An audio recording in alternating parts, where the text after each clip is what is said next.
All right. You can do it? Okay. Notice to the public, if you wish to address the council, please complete the public wishing to address the council form on either end of the counter and give it to either the chairman or the council clerk prior to the beginning of the meeting. All comments must be addressed to the council as a whole. Addressing individual council members and/or staff is not allowed.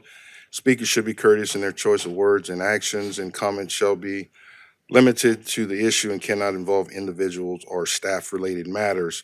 All electronic devices used for communication should be silenced for the duration of the meeting. I'd like to call the Terrebonne Parish Council meeting to order. We'll have an invocation by Mr. Clyde Hamner and the Pledge of Allegiance as well.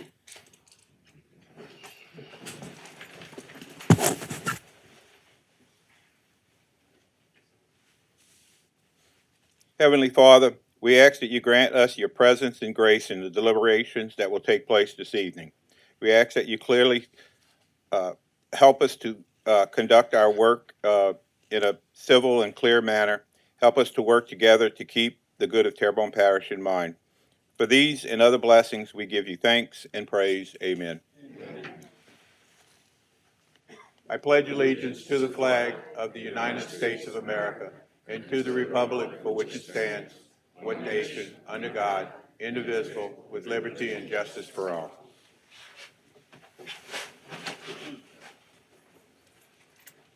Had to ad-lib that second part. Ms. Charlie, may we get a roll call, please? Mr. Hamner, Here. Mr. Babin, Ms. Chauvin, Mr. Trustclair, Mr. Pledger, Here. Mr. Harding, Mr. Voisin, Mr. Amity, Mr. Champagne. Mr. Chairman, you have a quorum present. Thank you, ma'am. Approved minutes of the regular council session held on May 27th, 2026. Move, Mr. Carl Harding. Second, Ms. Kim Chauvin. Seeing no lights, members vote your machines.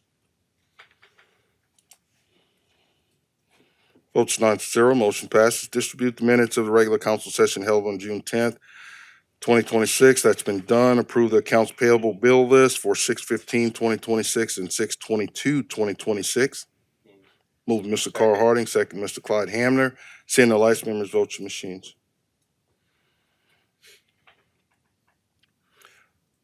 Votes 8-0, one abstention. Motion passes. Approve the manual checklist listing for May 26, 2026. Move, Mr. Kevin Champagne. Second, Mr. Steve Trostclair. Seeing the lights, members vote your machines. Votes 8-0, one abstention. Motion passes. General business. Commendation recognizing and commending the Houma Elks Lodge number 1193 on its over 115 years of service to Terrebonne Parish and its inclusion on the National Registry of Historic Places. Mr. Clyde Hamner. Thank you, Mr. Got it? Thank you, Mr. Chairman. It gives me great pleasure to be able to read this commendation because I'm an elk and I'm real proud of it. You know, the Elks do a lot for this parish and they have a lot to celebrate this year. The proclamation reads, or a commendation reads, whereas Houma Elks Lodge number 1193 was duly instituted on July 15th, 1910 as a member lodge of the Benevolent and Protective Order of the Elks of the United States of America and has served Terrebonne Parish for more than 115 years in accordance with the enduring principles of charity, justice, brotherly love, and patriotism. And whereas throughout its history, the lodge has remained an active and respected presence in the civic life of Houma, strengthening fellowship and community welfare through youth programs, scholarship events, food drives, charitable outreach, and service initiatives. And whereas the lodge has further demonstrated its commitment to service by honoring veterans through remembrance ceremonies, fellowship opportunities, and monthly meal programs that support veterans in need and their families. And whereas Houma Elks Lodge number 1193, located at 7883 West Main Street in Houma, Terrebonne Parish, Louisiana, has been recognized for its historical importance and was listed on the National Register of Historic Places on April 13th, 2026. And whereas Terrebonne Parish Consolidated Government recognizes Homa Elks Lodge number 1193 as a valued partner in civic engagement, charitable service, youth support, veterans recognition, and the preservation of traditions that strengthen parish identity. And whereas the Homa Restoration District Commission assisted in providing funding to restore the facade of the Homa Elks Lodge number 1193 and supported the efforts necessary to secure its listing on the National Register of Historic Places. Now therefore it be resolved by the Terrebonne Parish Council on behalf of the parish president and the entire Terrebonne Parish Consolidated Government that Homa Elks Lodge number 1193 for its distinguished history, steadfast civic presence, generous spirit, and meaningful service to the people of Terrebonne Parish, be it resolved that Terrebonne Parish Consolidated Government expresses sincere appreciation for the lodge's enduring role as a historic landmark and a community institution, and for its continued commitment to veterans, youth, residents in need, and the heritage of Terrebonne Parish. Presented this 24th day of June, 2026, and it is signed by Jason Bergeron and Brian Pledger, the council chairman, and endorsed by the entire Terrebonne Parish Council. And we have some members of the lodge.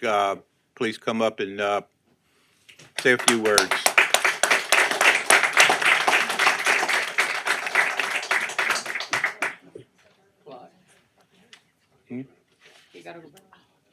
Are you going to take a picture first, or are you going to talk first?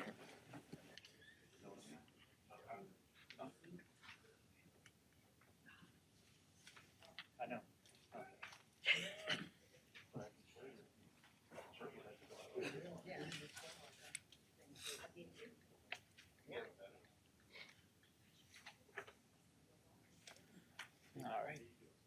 3, 2, 1.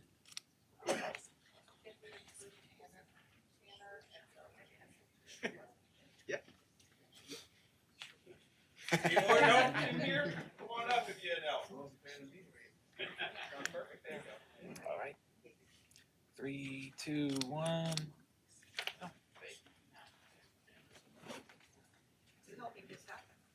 Yeah, I appreciate you. Thank you. Do I need to? Go ahead, ma'am. Good evening, Mr. Chairman, council members, parish president, and distinguished guests. My name is Dr. Brenda LaRue Babin, past exalted ruler and chair of the Homa Elks Lodge Legacy Committee. It is my honor to accept this commendation on behalf of the officers and members of Homa Elks Lodge number 1193. Before I begin, I would like to express the regrets of our exalted ruler, Effie Schilling, who is unable to be with us this evening. She asked that I convey her sincere appreciation to the Parish Council and her gratitude for this recognition.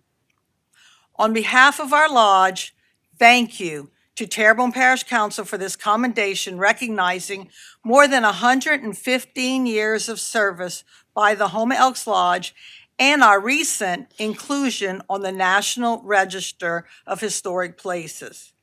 This recognition means a great deal to us because it honors not only our building, but also the generations of men and women who dedicated their time, talent, and resources to serving our community through the Elks.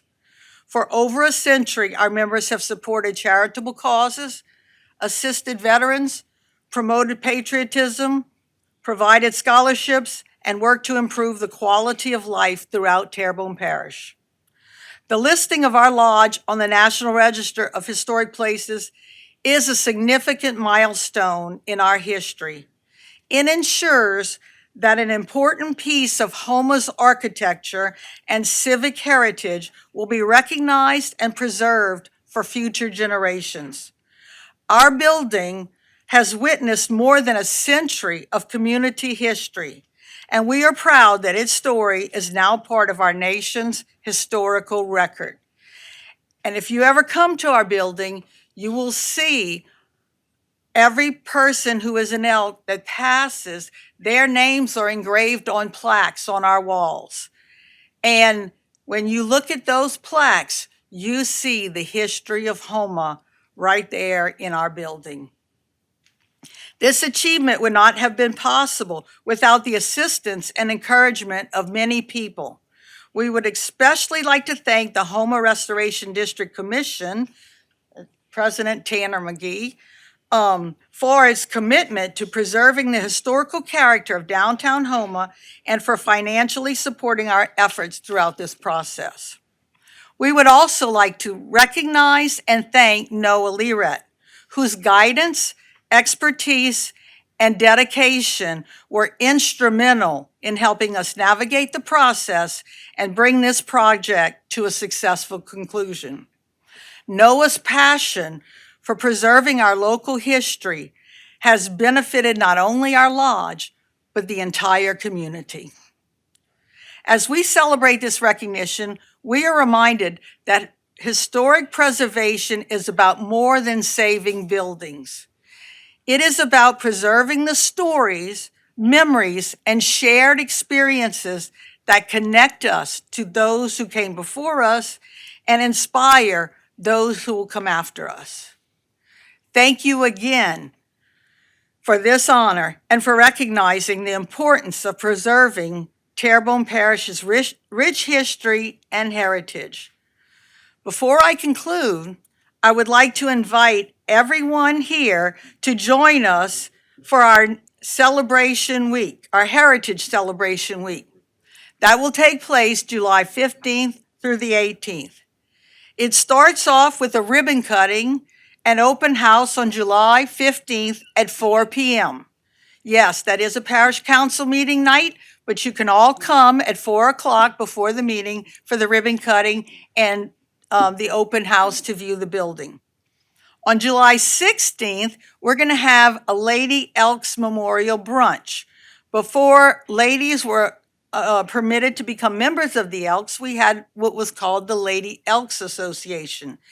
And we are preparing a wall to honor their memory, and that wall will be unveiled at that brunch.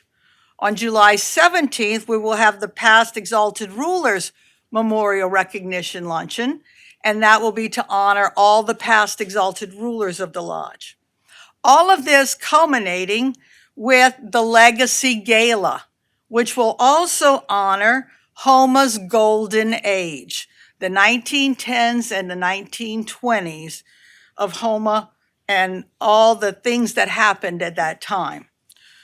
We would be honored to have you join us as we celebrate this milestone in our community's history. I've given all of y'all a flyer to let y'all know more information about it, and I have more flyers if anyone else would like one. And also, I do have some applications with me, and if anybody would like to become a member of our lodge, just let me know, and I'll give you an application to join.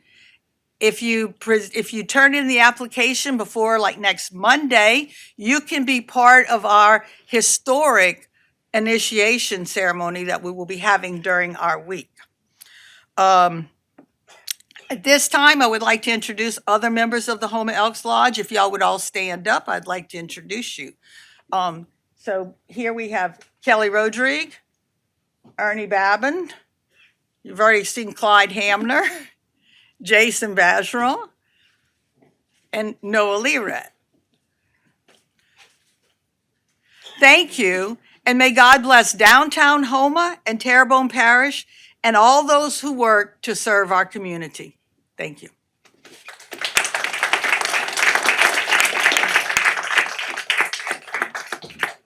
Thank you, ma'am. Item B, commendation, recognizing, and commending Sonny's Angels Barbershop on its 67 years of service here in Terrebonne Parish. Mr. Clayton Voisin. Thank you, Mr. Chair. I'm gonna try to speak a little loud because I know Mr. Sonny, he shot a lot of guns in his life, so he can't hear that great. So I'm gonna speak as loud as I can for you, Mr. Sonny.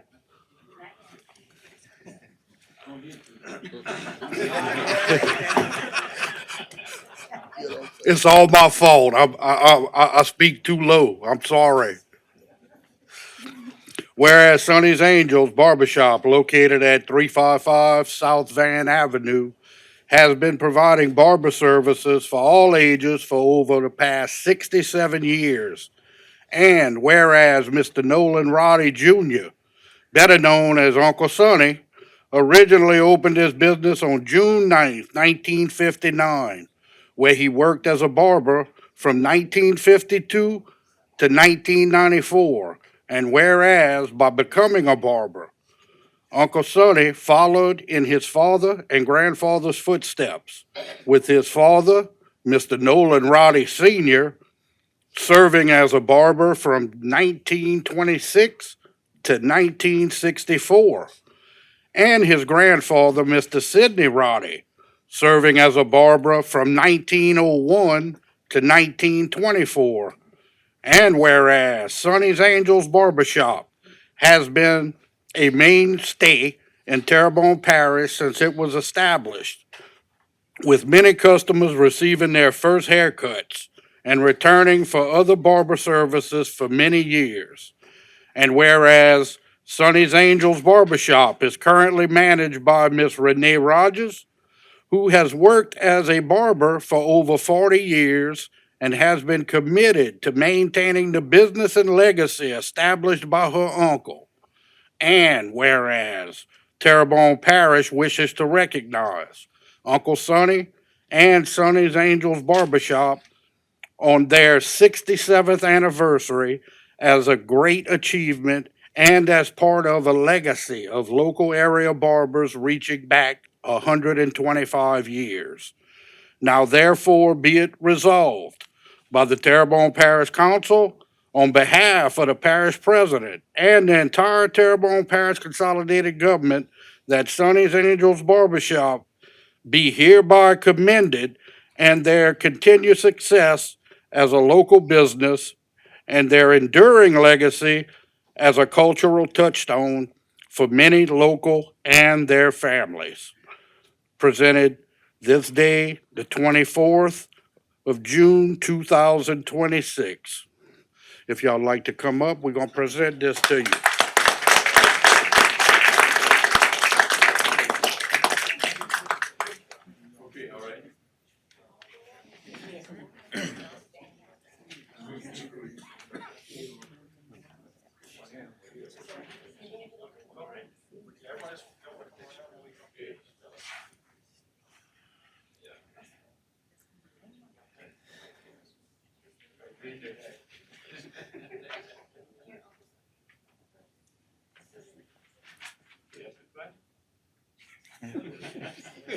It's the statue of you, Paul. All right. They're gonna wreck. All right. 3, 2, 1. There we go. Good job.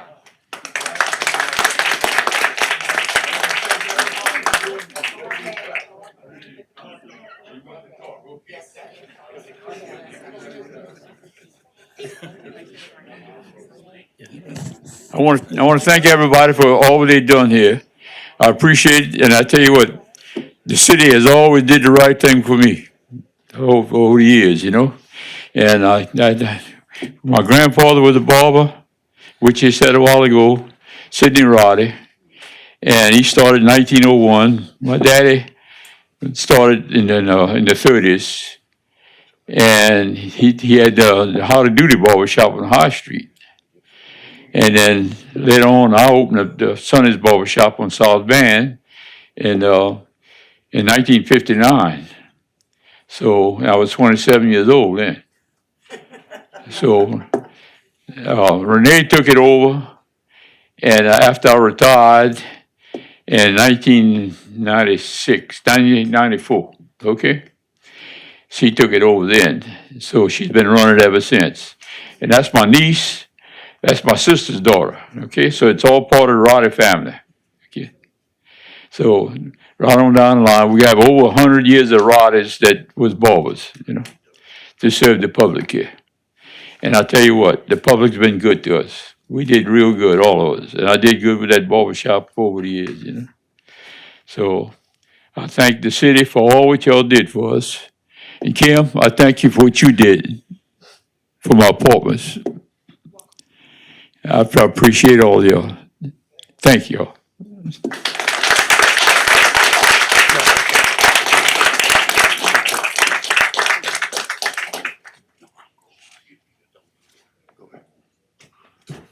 Mr. Wazan? Thank you, Mr. Chair.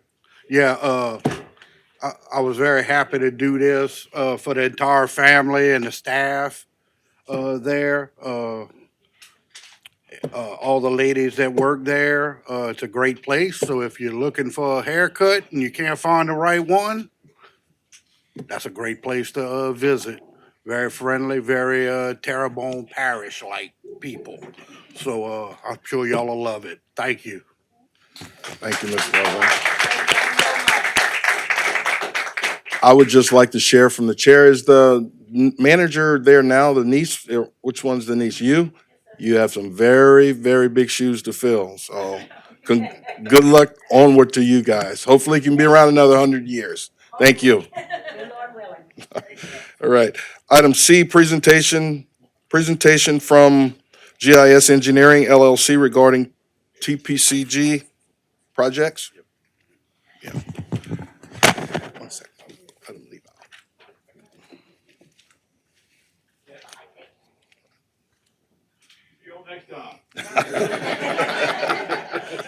That's the spirit. All right, sir, go ahead. Hard to follow that up, but I'll do my best. Kevin Kaiser, GIS Engineering, met with Mr. Pledger and Ms. Chauvin on a project or two, and then I was asked to come and just present to the council on all the projects that we're working on. So that's why I'm here tonight. So if we'll move forward with the next slide.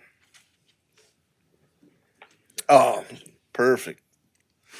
So the projects that we have currently in construction, Bayou Terrebonne dredging, we're going to dredge Bayou Terrebonne. I know it might be hard to see that image, but from Hollywood Road going north to the parish line is where this project is going. So phase 2 is from Hollywood Road to the mall. There will be some minor dredging and vegetation cleanup there. From the mall to Coteau Road was phase 1, which was completed about 15 years ago. So there won't be any work in that section. But then picking up from Coteau Road to HL Bourgeois is phase 4. There will be some dredging and vegetation cleanup. And then phase 5, which is HL Bourgeois to the Terrebonne Lafourche Parish line, will also be dredging and vegetation cleanup there. That project has been awarded to Coranco, and they will start working in July. The first thing they'll start doing is surveying and putting their plan into action, and then not long after that, they'll actually start moving in equipment and starting the work. Yes, sir. Sorry. Sorry. These phases that you actually have, I know that you're saying that you're gonna start some work. What's the estimated time frame that we're gonna actually go from, we get ourselves all the way up to Lafourche Parish? They have a year to complete the work. All of it? 365. Yes, sir. Okay then, thank you. Yes, sir. And so that's, any other questions on the Bayou Terrebonne dredging? Mr. Wazan? Thank you, Mr. Chair. Yes, sir. Just to be clear, and I may have misheard you, that's why I'm asking. Did you say from, let's say, Bayou Gardens North is not being So- done? Correct. This is a part of a larger project. Bayou Gardens to Coteau Road was actually completed in the 2010s. So almost 15 years ago. But y'all aware that that's totally back to where it was before that was ever done, right? I mean, and I know that area pretty good. Yeah, it was not part of, because it was already done under these 5 phases. There's 5 phases. Yeah. So the other ones have not ever been touched at all. So, Okay.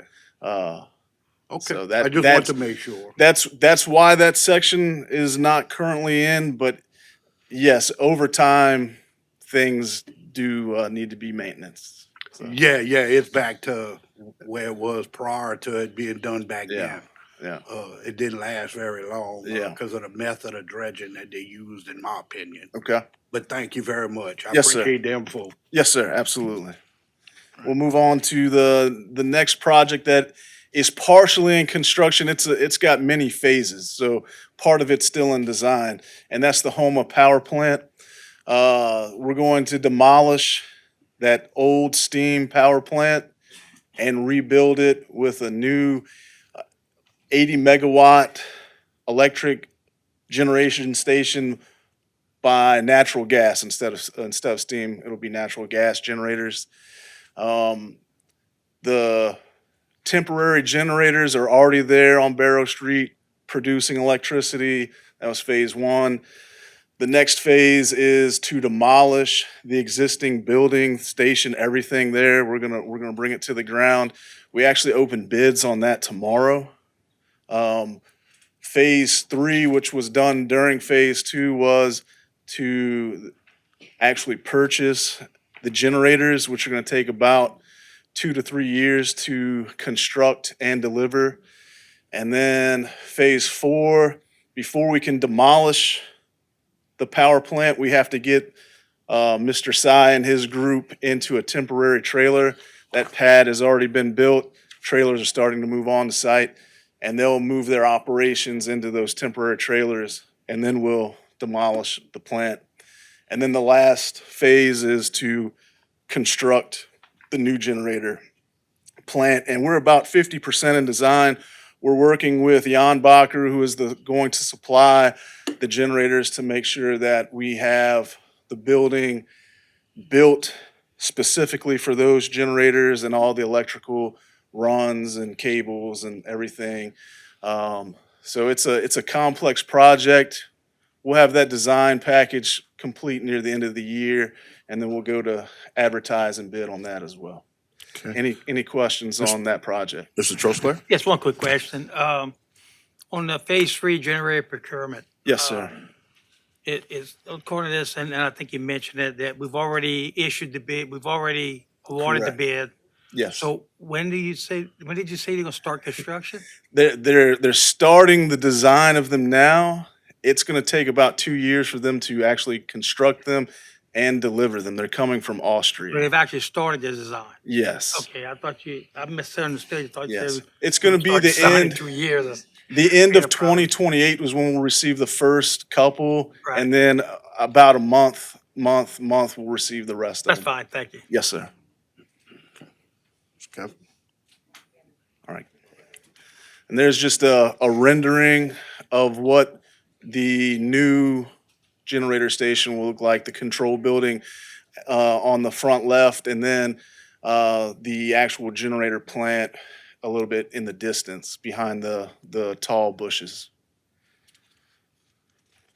So those wrap up the projects in construction. The projects in design, Bayou La Carpe Pump Station. If you're not familiar with the north side of Bayou La Carpe, it actually is the ditch that runs along Tunnel Boulevard. So it's got culverts, it's got open ditch, but it looks like a ditch. That's actually Bayou La Carpe. It crosses under Tunnel Boulevard at Popeyes, and we've opened that up and made a little retention pond there.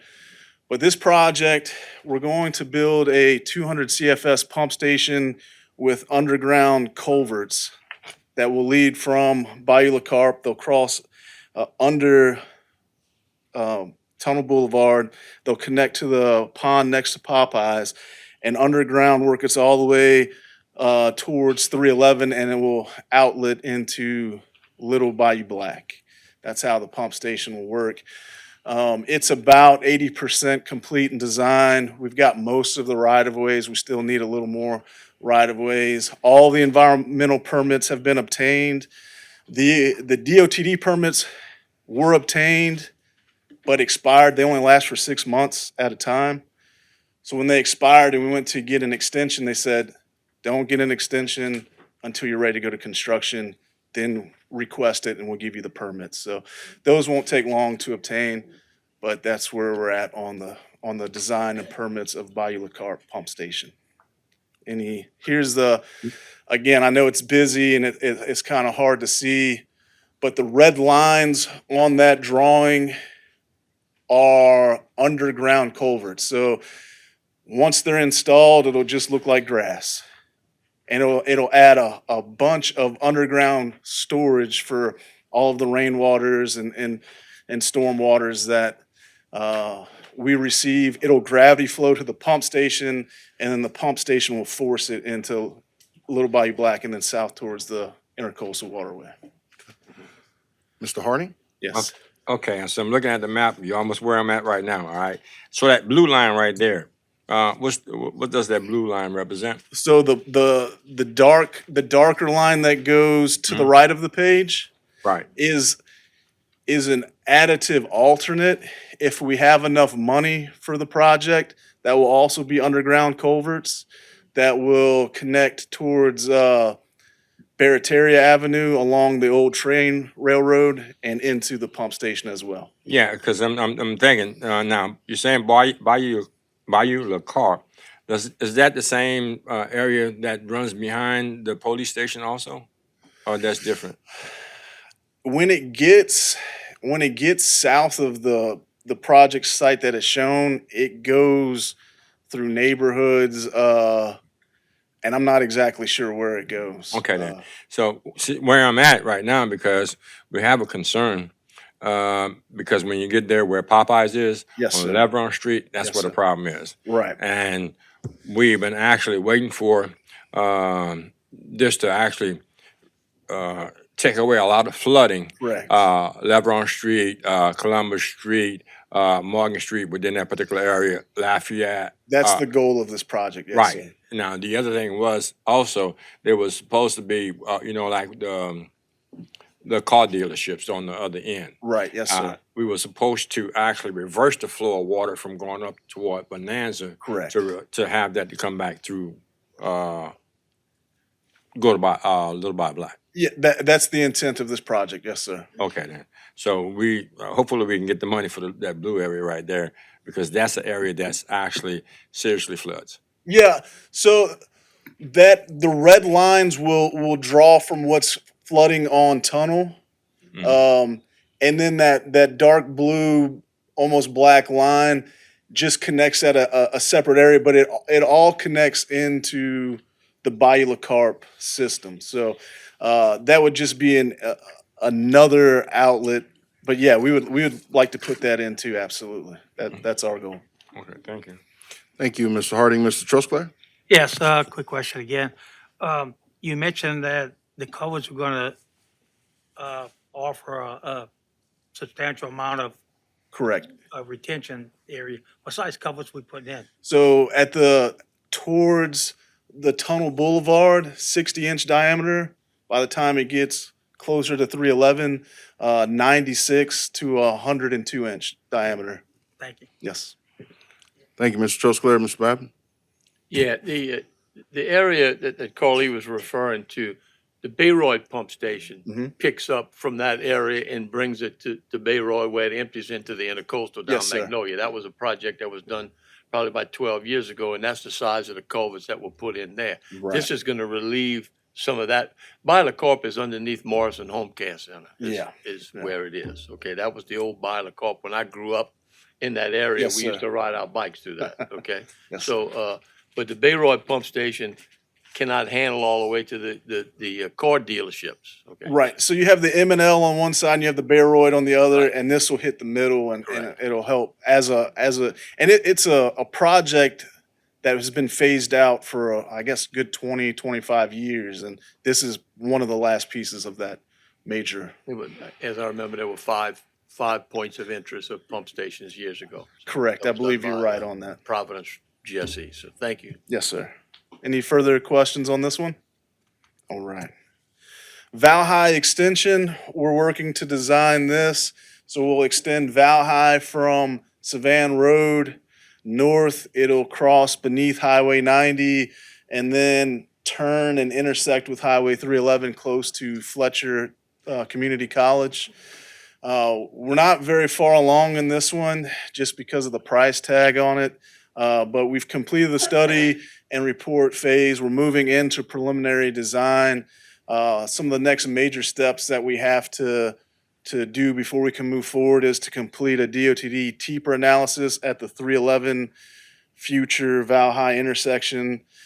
We have to do a stability analysis crossing beneath Highway 90. Anytime you cross DOTD roads, they don't like it. So we have to prove to them that we won't destabilize the overpass on Highway 90 by building a road beneath it.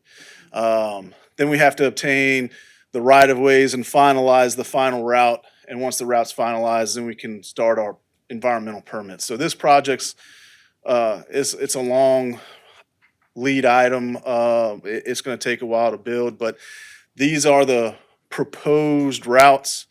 Valhai Boulevard and Savannah Road being on the right of the screen, and then Highway 90 is the big yellow road on the left side. The blue line is where we will tie in near Fletcher, and then we have a blue option, a green option, and a red option closer to Valhai. We're working through those with the landowners and with the environmental impacts and all the different things. It's not been decided on which route, but that's a general 3 options for Valhai extension from Savannah Road to Highway 311. Any questions or comments on that one? All right. Bayou Terrebonne miter gate. So this project is to put a miter gate in Bayou Terrebonne between the twin span bridges south of the intercoastal. We're about 30% complete in this design. We've submitted the study and report phase. We're wrapping up our geotechnical investigations, and we've begun our preliminary design. The design is for a 56-foot wide miter gate that has a flood protection elevation of +5. It's to prevent waters from the intercoastal from backfilling into Bayou Terrebonne, especially when we close all of the gates south. If we close all the gates in the south and pump, all the water from the intercoastal can just come in. So we have an open system and we're just recirculating water. So putting this miter gate in the north would close off the system. And so we're actually emptying the system instead of just pumping water and then pulling more water in from the north side. So this is a rendering or a preliminary drawing of where that would be. You have the Main Street and Park Street bridges of the twin span. You have on the south shore the walkway, the sidewalks, and the north shore. You also have a sidewalk. I believe there's designs for future dog parks and different things on that area. So we'll work with administration in the parish to whatever parks they have. We'll avoid that with our miter gate. We won't. Any potential ideas, we'll make sure we avoid them to finish this project. Any thoughts or questions on this one? Mr. Harding? Yeah, I frequent this area, and I'm looking at that and I'm thinking, and just for thinking forward, the work with the dredging and everything that we actually have that's going to be going north of the twin span, going through all that dredging and how we coming back off in there. Well, we won't get caught up in having that water right there. Could you explain how that process is working? I know we have the shell thing going all the way down. Yeah, so the stuff north of the intercoastal is a little bit interdependent from the stuff south of the intercoastal. So this is south, and the dredging north is not really going to affect this project. Again, if you're trying to pump out, so once talking about the Morganza alignment and everything, we have all of the levees built, and then we close all the gates, and it starts raining. We got to pump all of that water out, or we'll just fill up. If we don't close off the top side, then all the water is coming from the east in the intercoastal. All the water's coming from the west in the intercoastal will be sucked into Bayou Terrebonne in the south, and we'll just be pumping water continually. But if we put this at the north, then it'll pump, we'll close off, we'll make a full circle of protection on that southern end, the southern part of the parish, and we'll be able to pull the water out of the drainage basin instead of pumping and introducing more water into the basin. Basically, you're putting a cap at the top of the southern end of Bayou Terrebonne, right? So you're not pulling water in as you pump water out the bottom. Okay, that was my concern because, you know, I mean, we have enough problems on the south side anyway. So Right. we don't want to put them in any more This danger. this should help Right, okay. with any introduction of floodwaters, right? And the next miter gate is also part of the same closing of the southern system, and that's the Company Canal miter gate. And again, same thing, it's gonna be on Company Canal, the same intention to close off. When we pump Bayou Terrebonne in the south, water from the intercoastal could get pulled in through Company Canal, and we're just recirculating, so it's the same idea. And this is, if you know where, Company Canal is, there's a pump station on Company Canal. We're gonna tie into that, but on the protected side, so that the pump station can drain and will keep the water from flowing from the east west into Bayou Terrebonne. So any more questions? They're related projects, that's why. Ms. Chauvin, you finished, Mr. Hardy? Mhm. Ms. Chauvin? Okay, so where are we in securing money for both of these things to be able to close off? That might be a Jason question. I would defer to the Yep, parish I would- on that. Thank you. Yeah, so we've worked with Capital Outlay to get 1.5 million for each of these projects to get them into design, and we're working with CPRA to finalize funding them. So when we're talking about these particular projects, what kind of timeline are we talking about? So these projects are in conjunction with also us putting a pump station in Montague at the lock complex down there. Mhm. And so we're looking also to work with CPRA to finish funding that project, or with Go Mesa. So, I mean, they could give you timeframes on this construction, that construction, but I would imagine we're talking a couple of years, I would guess, at a minimum. Before everything's complete? Yes, ma'am. But they can confirm on what they see as construction. We don't have environmental permits yet on it. That's usually at least a year-long process. And we're still in design, so I think Jason's right. I think we're at least 2 years out before it's constructed. Okay. Thank you, Ms. Chauvin. Go, you good? All right. So if there's no more questions on these, the next project of the lower Ward 7 levee repairs. This is located in Chauvin on the southern end of the Boudreaux Canal. On the northern end is the Petit Caillou Pump Station. After one of the hurricanes, there was some scouring of this levee. We're working, it's a FEMA project, so things are a little slow on the FEMA side. But we've submitted our study and report and phase to Royal Engineering, who is the peer review for that and program manager. We've started the preliminary design, but in the meantime, talking with the parish about three of the really bad areas of maybe doing some super sack, just in case there's a storm that comes, just as a temporary fix until we can finish the levee. Okay, so when we talked about this one, I thought that this was like in the emergency part of it for Chauvin, because that's what protects us from being flooded from Lake Boudreaux.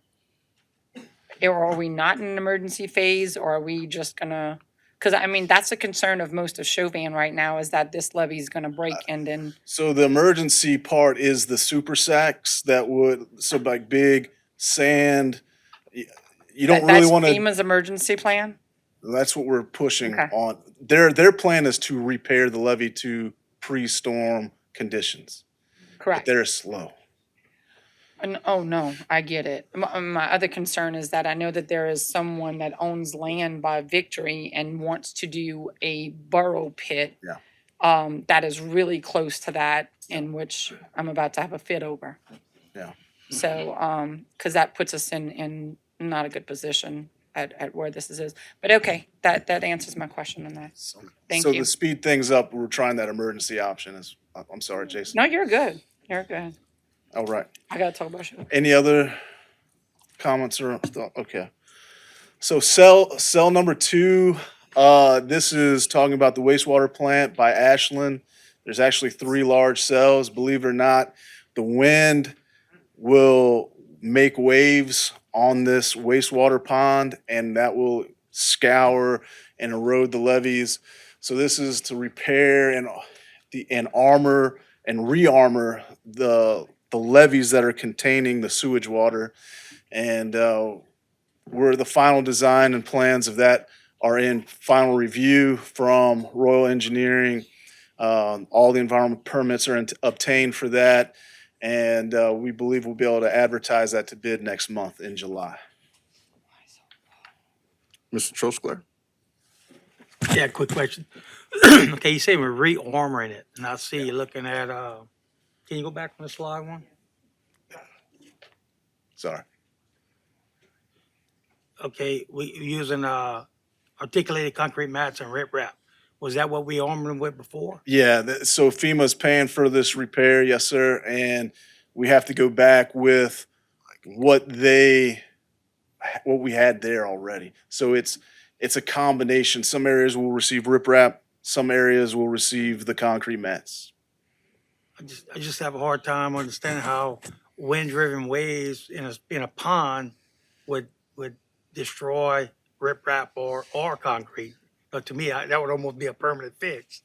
So I don't know the condition before. We didn't examine it before the storm. Right. Just examined it after the storm, and there was definitely some damage there. So Okay. Thank it'll you. get some embankment, some earth will be repaired, and then we'll Right. armor that back. Okay, thanks. Yes, sir. So at the pollution control office and wastewater treatment plant off of St. Louis Canal Road, we're designing a safe house for the employees to be able to stay through a storm. Terrebonne Parish was able to get a grant for this, and it's going to be built to an elevation of 15.5 to get over the base flood elevation. Can't remember if it's 100 or a 500-year storm event, but it's up there. You might get altitude sickness when you get there, but we're about 80% complete with that. The civil and structural is pretty much finished. The electrical, mechanical, plumbing is a little behind, but we're catching up on that. And we're working to get that advertised in the next couple of months and then constructed as soon as we can. In Schriever, we're working on a garbage transfer facility on the east side of the overpass. There, if you're doing residential construction or maybe after a storm, residents will be able to bring trash to this facility. Not all trash, but like construction debris, not liquids and stuff like that. And they'll be able to drop it off, and then it'll be handled by the waste department. We're about 35% complete with this design. We've got the boundary and the topographic surveys completed. We've got the land right-of-ways completed, and we're working on the environmental permits here. And this is just kind of a preliminary plan of that site. And that's the Schriever overpass going north to south. And then some entrances on the left side, and then on the south side, and the transfer station in purple.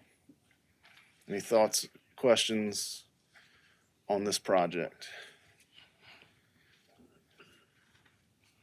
All right.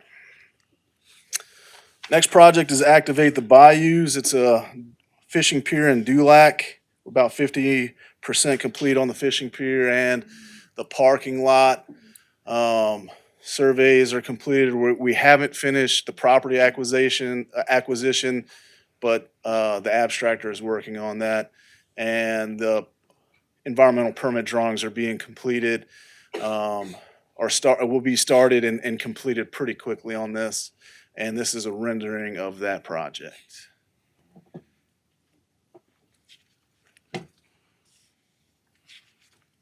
All right. Projects on hold are the Bayou Cane pump station. This has actually been constructed already, but with the funding that we had, we were only able to install 2 of the 4 designed pumps. So the remaining funding to purchase 2 more pumps, and then the emergency generator is what remains on this project. It's designed, we need the funds to finish this one out. And this is located behind Rouse's, the old Rouse's, off of Martin Luther King Boulevard. And that's a picture of the pump station. If you'll notice, there's the 2 black pumps, and then to the right of those is the infrastructure to hold 2 more pumps. They're just not currently there. Mr. Harding?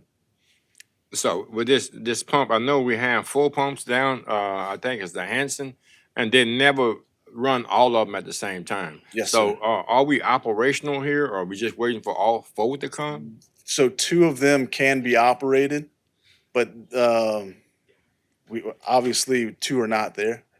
But this is separate and apart from Hanson. No, but I'm just saying on the principles of it. You know, I don't think, from my understanding, what I've heard that they never run all 4 pumps at the same Well, time. So the pumps turn on at different levels. So if the water raises to a certain level, then one pump turns on.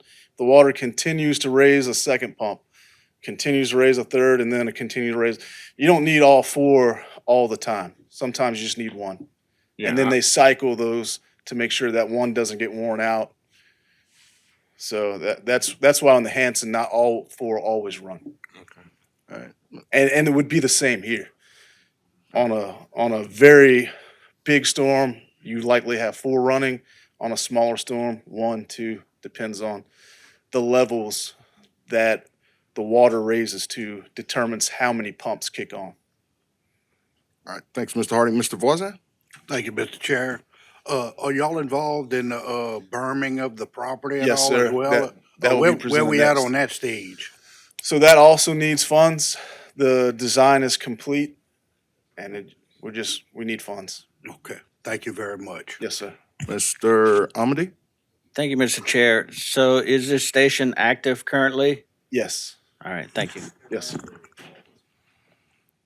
I have a question for Yes, you, if sir. I may. Seeing we need 2 more pumps, as you mentioned, and also a generator. On those pumps, is there a lead time on those pumps? Us getting them in if we were to order them to get them? There is. I want to say these pumps are probably a 6-month. It's getting better. You know, as everything is getting better during the COVID time, lead items went really long, but those lead times have reduced some. Okay, thanks. But they build them to order. They don't just have them on the shelf. Okay, thanks. You can, All right. So next question is the Whiskey Bayou Berm project, which would build a berm along the north side of Savannah Road. It would turn north along the east side of Whiskey Bayou, get to Highway 90, and then turn east and tie into the Bayou Cane levee that you saw that the pump station was on.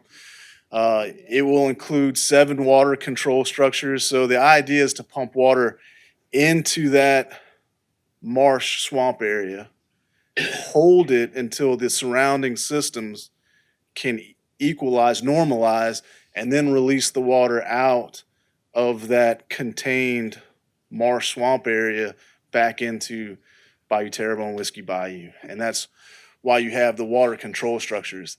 The lift stations along Savannah Road are there because when we put the berm and you have rainwater, the rainwater will no longer be able to go into the swamp. So we'll need to collect that and then lift it over. And that's why there's 5 lift stations along Savannah Road. And so the design, the plans are shelf ready. They're done. They're stamped. We don't have the funds for it yet. Oh, I'm sorry, I didn't put a picture of that, but I can provide that to you all if you'd like. Yeah. Any questions on that one? Can you go back to the picture, the slide before that one?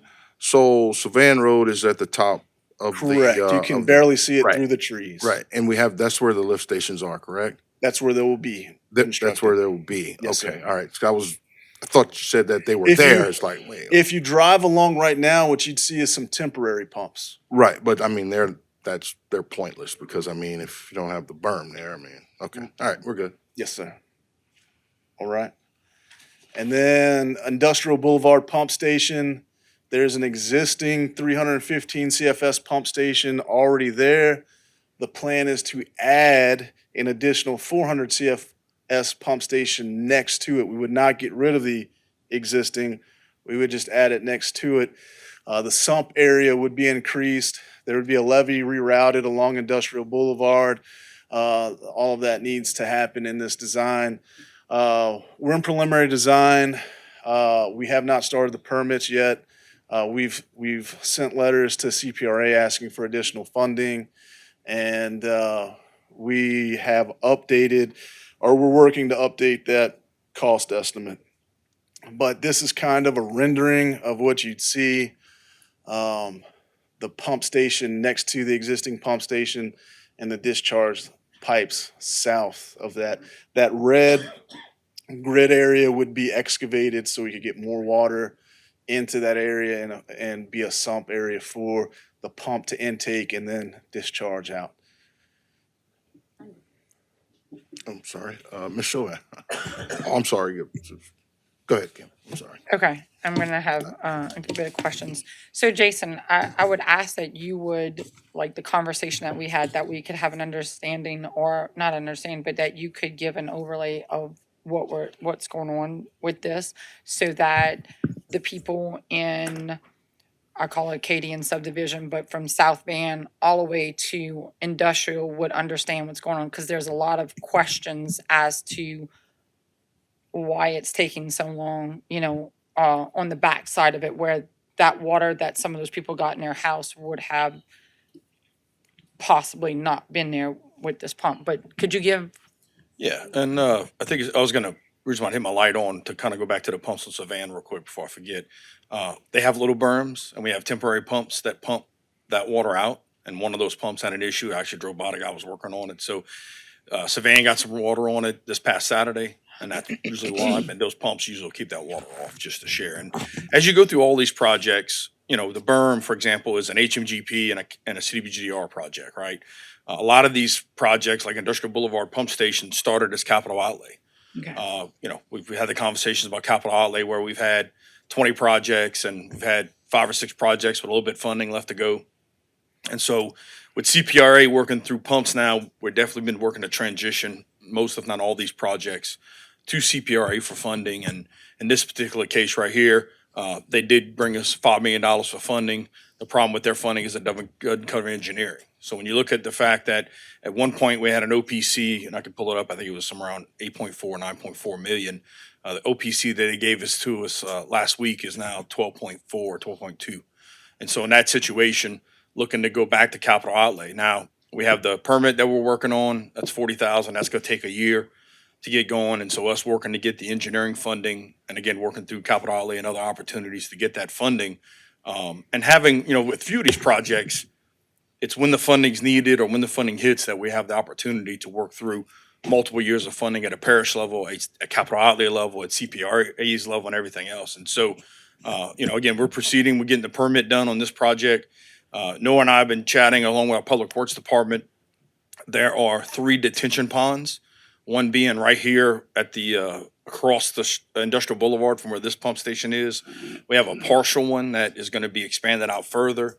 One working with school board on the school board property, and then one making a bigger retention pond for the Ashland pump station.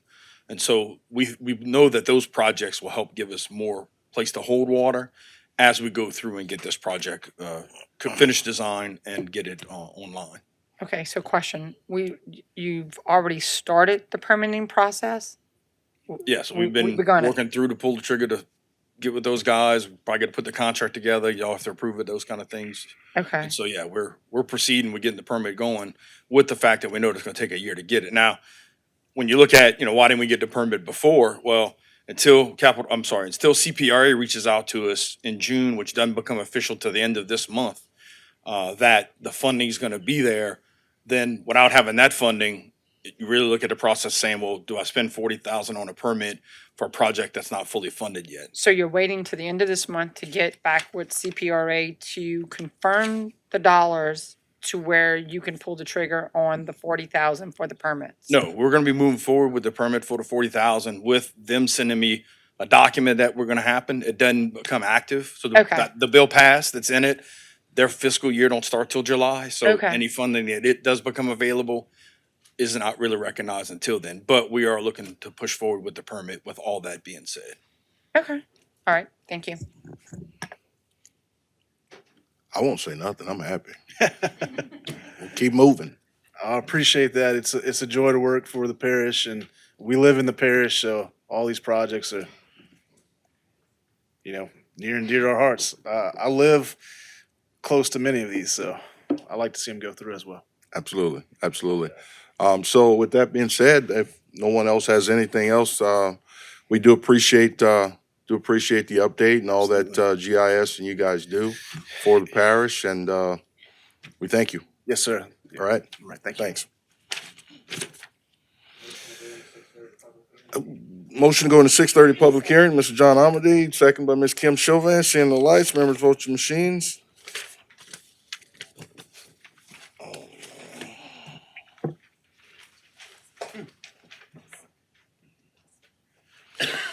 Votes 9-0, motion passed. 6:30 public hearings relative to an ordinance to amend section 2-405 in Article 13 of Chapter 2 of the Terrebonne Parish Code of Ordinances, Cultural Facilities to clarify rental requirements for the Dumas and municipal auditoriums. First call public. Second call public. Third and final call public. Motion to close, Mr. Carl Harding, second, Mr. John Amity. Seeing the lights, members vote your machines. Votes 9-0. Motion passes. Motion to adopt, Mr. Carl Harding, second, Ms. Kim Chauvin. Seeing the lights, members vote your machines. Votes 9-0. Ordinance is adopted. Item B, an ordinance to amend the 2026 adopted operating budget of the Terrebonne Parish Consolidated Government for the following items. One, Houma Police Department, $110,030. First call public. Second call public. Third and final call public. Motion to close, Mr. Danny Babin, second, Ms. Kim Chauvin. Seeing the lights, members vote your machines. Votes 9-0, motion passes. Motion to adopt, Mr. Danny Babin, second, Ms. Kim Chauvin. Seeing the lights, members vote your machines. Votes 9-0, ordinance is adopted. Item C, an ordinance to amend the 2026 adopted operating budget of the Terrebonne Parish Consolidated Government for the following items. Item 1, Office of Emergency Preparedness, $23,839. First call public. Second call public. Third and final call public. Motion to close, Mr. Danny Babin, second, Ms. Kim Chauvin. Seeing no lights, members vote your machines. Votes 8-0, motion passes. Motion to adopt, Mr. Danny Babin, second, Ms. Kim Chauvin. Seeing the lights, members vote your machines. Votes 9-0, ordinance is adopted. Item D, an ordinance to amend the 2026 adopted operating budget and the 5-year capital outlay budget of the Terrebonne Parish Consolidated Government for the following items. Item 1, Civic Center, Val High Roundabout, $180,606. First call public. Second call public. Third and final call public. Motion to close. Motion to close, Mr. Danny Babin, Mr. Clyde Hamner, second, Mr. Carl Harding. Seeing the lights, members vote your machines. Votes 9-0, motion passes. Motion to adopt. Motion to adopt, Mr. Clyde Hamner, second, Mr. Carl Harding. Seeing the lights, members vote your machines. Votes 9-0, ordinance is adopted. Item E, an ordinance to amend the 2026 adopted operating budget of the Terrebonne Parish Consolidated Government for the following items. Item 1, welcome sign, $3,000. First call public. Second call public. Third and final call public. Motion to close, Mr. Carl Harding. Second, Mr. Clyde Hamner. Seeing the lights, members vote your machines. Votes 9-0, motion passes. Motion to adopt, Mr. Carl Harding. Second, Mr. Clyde Hamner. Seeing the lights, members vote your machines. Votes 9-0, ordinance is adopted. Item F, an ordinance to declare property owned by Terrebonne Parish Consolidated Government as surplus property and execute a cooperative endeavor agreement to sell said property to Energy Louisiana LLC. First call public. Second call public. Third and final call public. Motion to close, Mr. John Amity. Second, Mr. Clyde Hamner. Seeing the lights, members vote your machines. Votes 9-0, motion passes. Motion to adopt, Mr. John Amity. Second, Mr. Clyde Hamner. Seeing the lights, members vote your machines. Votes 9-0, ordinance is adopted. Item G, an ordinance amending the Terrebonne Parish Code of Ordinances to establish a no parking zone along Greenwich Street from Main Street to Bayou Terrebonne. First call public. Second call public. Third and final call public. Motion to close, Mr. Kevin Champagne. Second, Mr. John Amity. Seeing the lights, members vote your machines. Votes 9-0, motion passes. Motion to adopt, Mr. Kevin Champagne. Second, Mr. John Amity. Seeing the lights, members vote your machines. Votes 9-0, ordinance is adopted. An ordinance to amend Article 5, Chapter 21 of the Terrebonne Parish Code, Section 21-87 and 21-93 to establish procedures, investigations of complaints made against Recreation District Board members, to amend Section 21-99 and 21-100 to allow the Recreation Advisory Board to elect its own officers and provide for other matters. First call public. Second call public. Third and final call public. Motion to close, Mr. John Amity. Second, Mr. Carl Harding, or Mr. Danny Babin. Seeing the lights, members vote your machines. Votes 9-0, motion passes. Motion to adopt, Mr. John Amity. Second, Mr. Danny Babin. Mr. Carl Harding. Yeah, actually, I had a conversation with legal and a couple other people. We're gonna, me personally, I'm gonna actually accept this, but there are some things that we're gonna actually try to clear up. But the bulk of it is being taken care of. So therefore, we're gonna be revisiting this to clear up a couple more things. But then right now, as it is, we can actually go forward. I say we can go forward. All right. Thank you. All right. We got a motion by Mr. John Amity, second by Mr.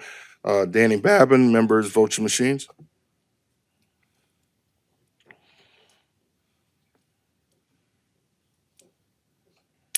Votes 5 yeas, 4 nays. Ordinance is adopted. Item I, an ordinance to amend certain portions of Chapter 28, Article 1, Section 28-1, definitions, and Article 3, Section 28-48, commercial districts relative to the creation of the new use of vehicle storage facility limited. First call public. Second call public. Third and final call public. Motion to close. Motion to close, Mr. Danny Babin. Second, Mr. Kevin Champagne. Seeing the lights, members vote your machines. Votes 8-0. Motion passes. Motion to adopt, Mr. Danny Babin. Second, Mr. Kevin Champagne. Seeing the lights, members vote your machines.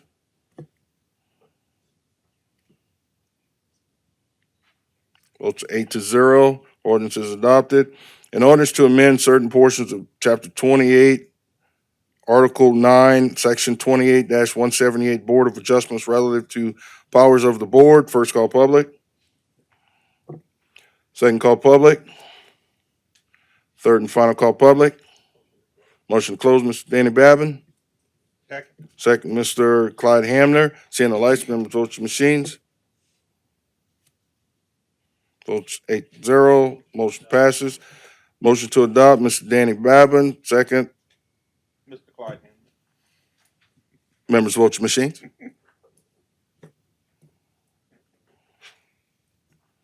3 yeas, 5 nays, ordinance fails. Item K, an ordinance to dedicate and accept the maintenance operation of the streets, drainage, servitude, sewer, and rights of way for the cottages and Cypress Ridge Phase A, energize and accept the streetlights and to incorporate Rustling Oaks Drive into the enhanced 911 emergency response system for the purpose of providing a better means of locating addresses. First call public. Second call public. Third and final call public. Motion to close, Mr. Carl Harding. Second, Mr. Clyde Hamner. Seeing the lights, members vote your machines. Votes 9-0, motion passes. Motion to adopt, Mr. Carl Harding. Second, Mr. Clyde Hamner. Seeing the lights, members vote your machines.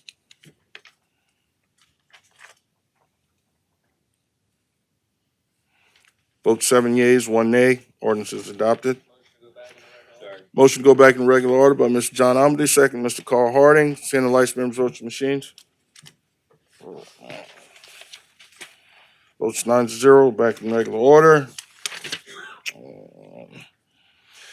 Item D, Clerk of Court, Ms. Jody Burton would like to provide information regarding the relocation of a polling precinct for the fall-spring election.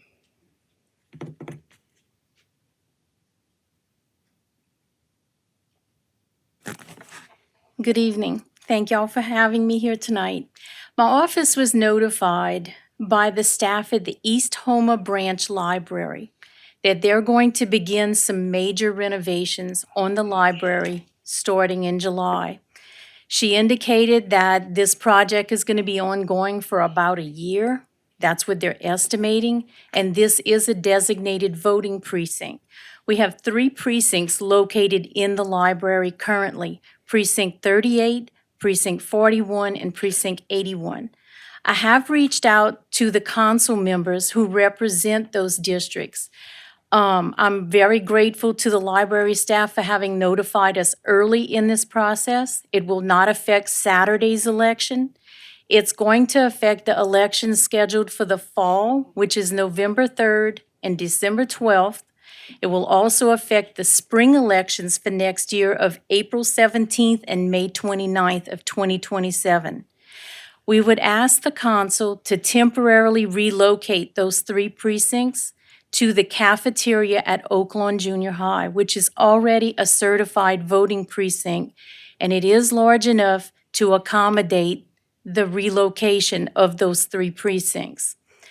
It's only going to affect the fall and the spring. We do anticipate being able to move back into the library for the fall of 2027 if the renovations are complete.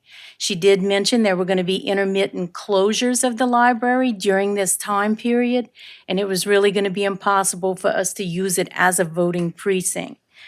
If the council approves this, Ms. Rhonda Rogers, I spoke to her. She is going to mail out new voter identification cards for every voter registered in those 3 precincts to notify them.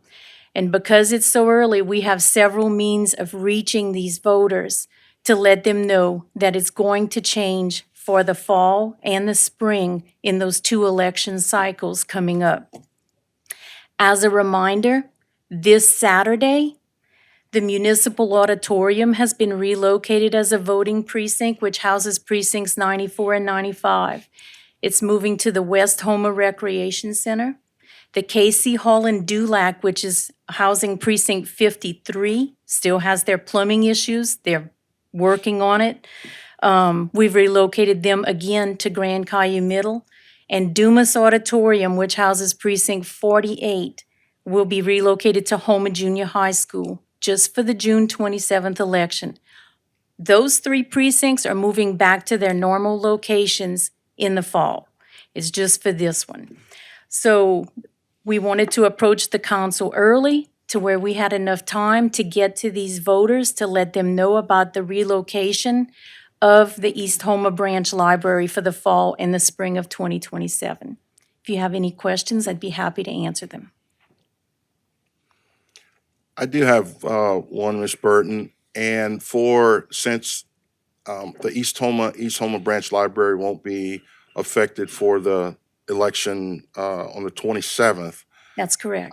you guys will be putting out or have major signage there, letting the folks that come in know that the next time Yes. they vote, it's going to be at Oaklawn, right? We will put some signage out and talk to the commissioners when these voters come in on Saturday, the 27th.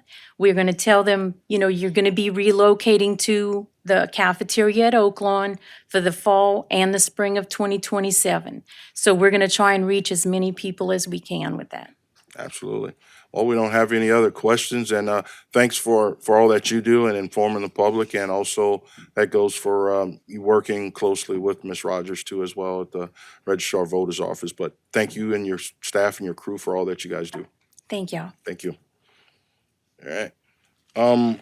Next item on the agenda, item E, administration requested discussion of the status of the CDBG DR projects for Finding Our Roots African American Museum, and request direction from the council by vote whether to, one, make a final request directing Finding Our Roots African American Museum, two, by July 31st, 2026, submit an acceptable business plan to TPCG and commit in writing to the site at 7928 Main Street and a $2.5 million budget for the project.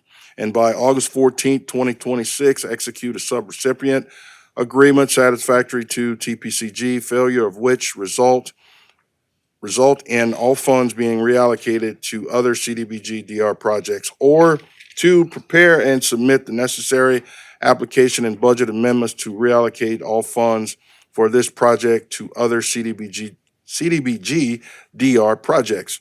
Mr. Bazran. Yeah, so we were contacted by OCD that we have to have this decided, all our projects decided on by October. And so through working through this process, having meetings with you guys, we received a couple different directions. And so we're just asking for the council to clarify the direction that you want administration to go.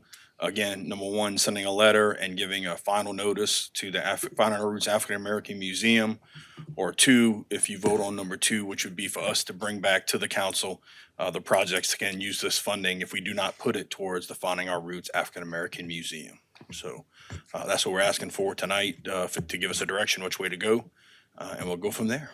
If anybody has any questions. Mr. Steve Trosclair. Yes, thank you. Okay, I think we definitely need to submit a request to Finding Our Roots to come up with their budget and their project and their business plan, and by whatever date we got here, by August 14th, because I don't see we approved this, and we need to give a deadline. In my opinion, we need to give a deadline that either comply, or actually July 31st. Either comply or then we decide where we're going to go with it. I think it's kind of preliminary to decide that we just arbitrarily pull the whole plan out and do something else with the money when we've already put this in, and we've actually given her a lot of flexibility and leeway, and they hadn't come back, but we had never drew the line in the sand. I think this would draw the line in the sand, and then once this is done, then we can move forward with whatever else we're gonna do. But I don't think this would be, fair to Finding Our Roots.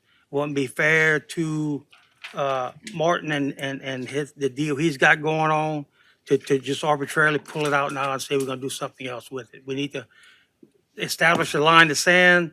Then at that point, then we decide where we're gonna go from there. Thank you. Thank you, Mr. Trosclair. Mr. Daniel Babin.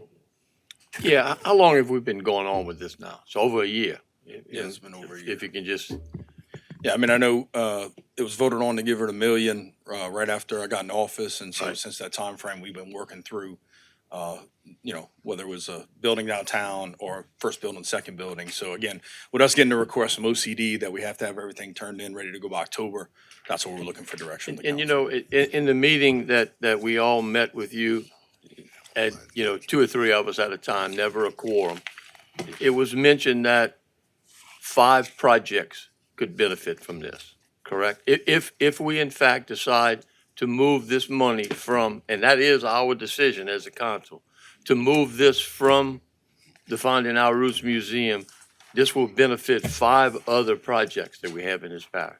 Yes, we had identified other projects that can use more funding. If I'm not mistaken, the number is around 5. Yeah, Yes. it's around 5 projects, which are all very worthy projects and have gotten to the point where they need to get. It seems like, and I'm not against the museum, but it seems like we've kind of been over backwards and given a lot of airtime to this, and we haven't gotten anything in response. And I just find it very difficult that we want to continue. Steve's point about drawing the line in the sand, I can understand that. I think we've drawn the line in the sand a long time ago, in my opinion. And, that's my opinion right now. I would vote to move the money, to ask administration to come back to us in 2 weeks with a plan for the use of the money in the 5 other projects. You finished, Ms. Babbitt? Yeah, All for right, now. Ms. Kim Chauvin. Okay, so I know I asked for a business plan from Jump Street, when they came and talked. How many times have they been asked for a business plan? If I'm not mistaken, it's about 2 or 3. Okay, how many meetings have y'all had? Drawing recollection, at least on 2 meetings, or I would say possibly 3 also, with, again, us trying to get that information, the location, and the funding confirmed.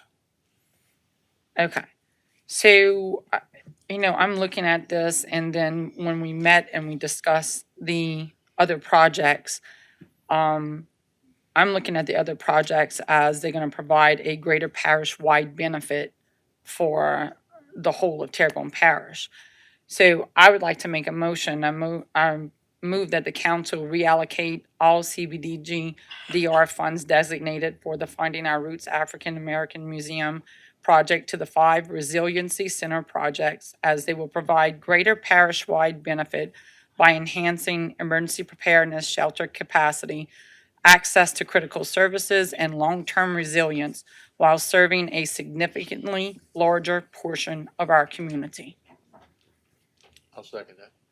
Okay, got a few other lights here. Mr. Carl Harding? Or, I'm sorry, Mr. Champagne. Thank you, Mr. Chair. So I guess I was going to ask about the business plan and how many times have we offered.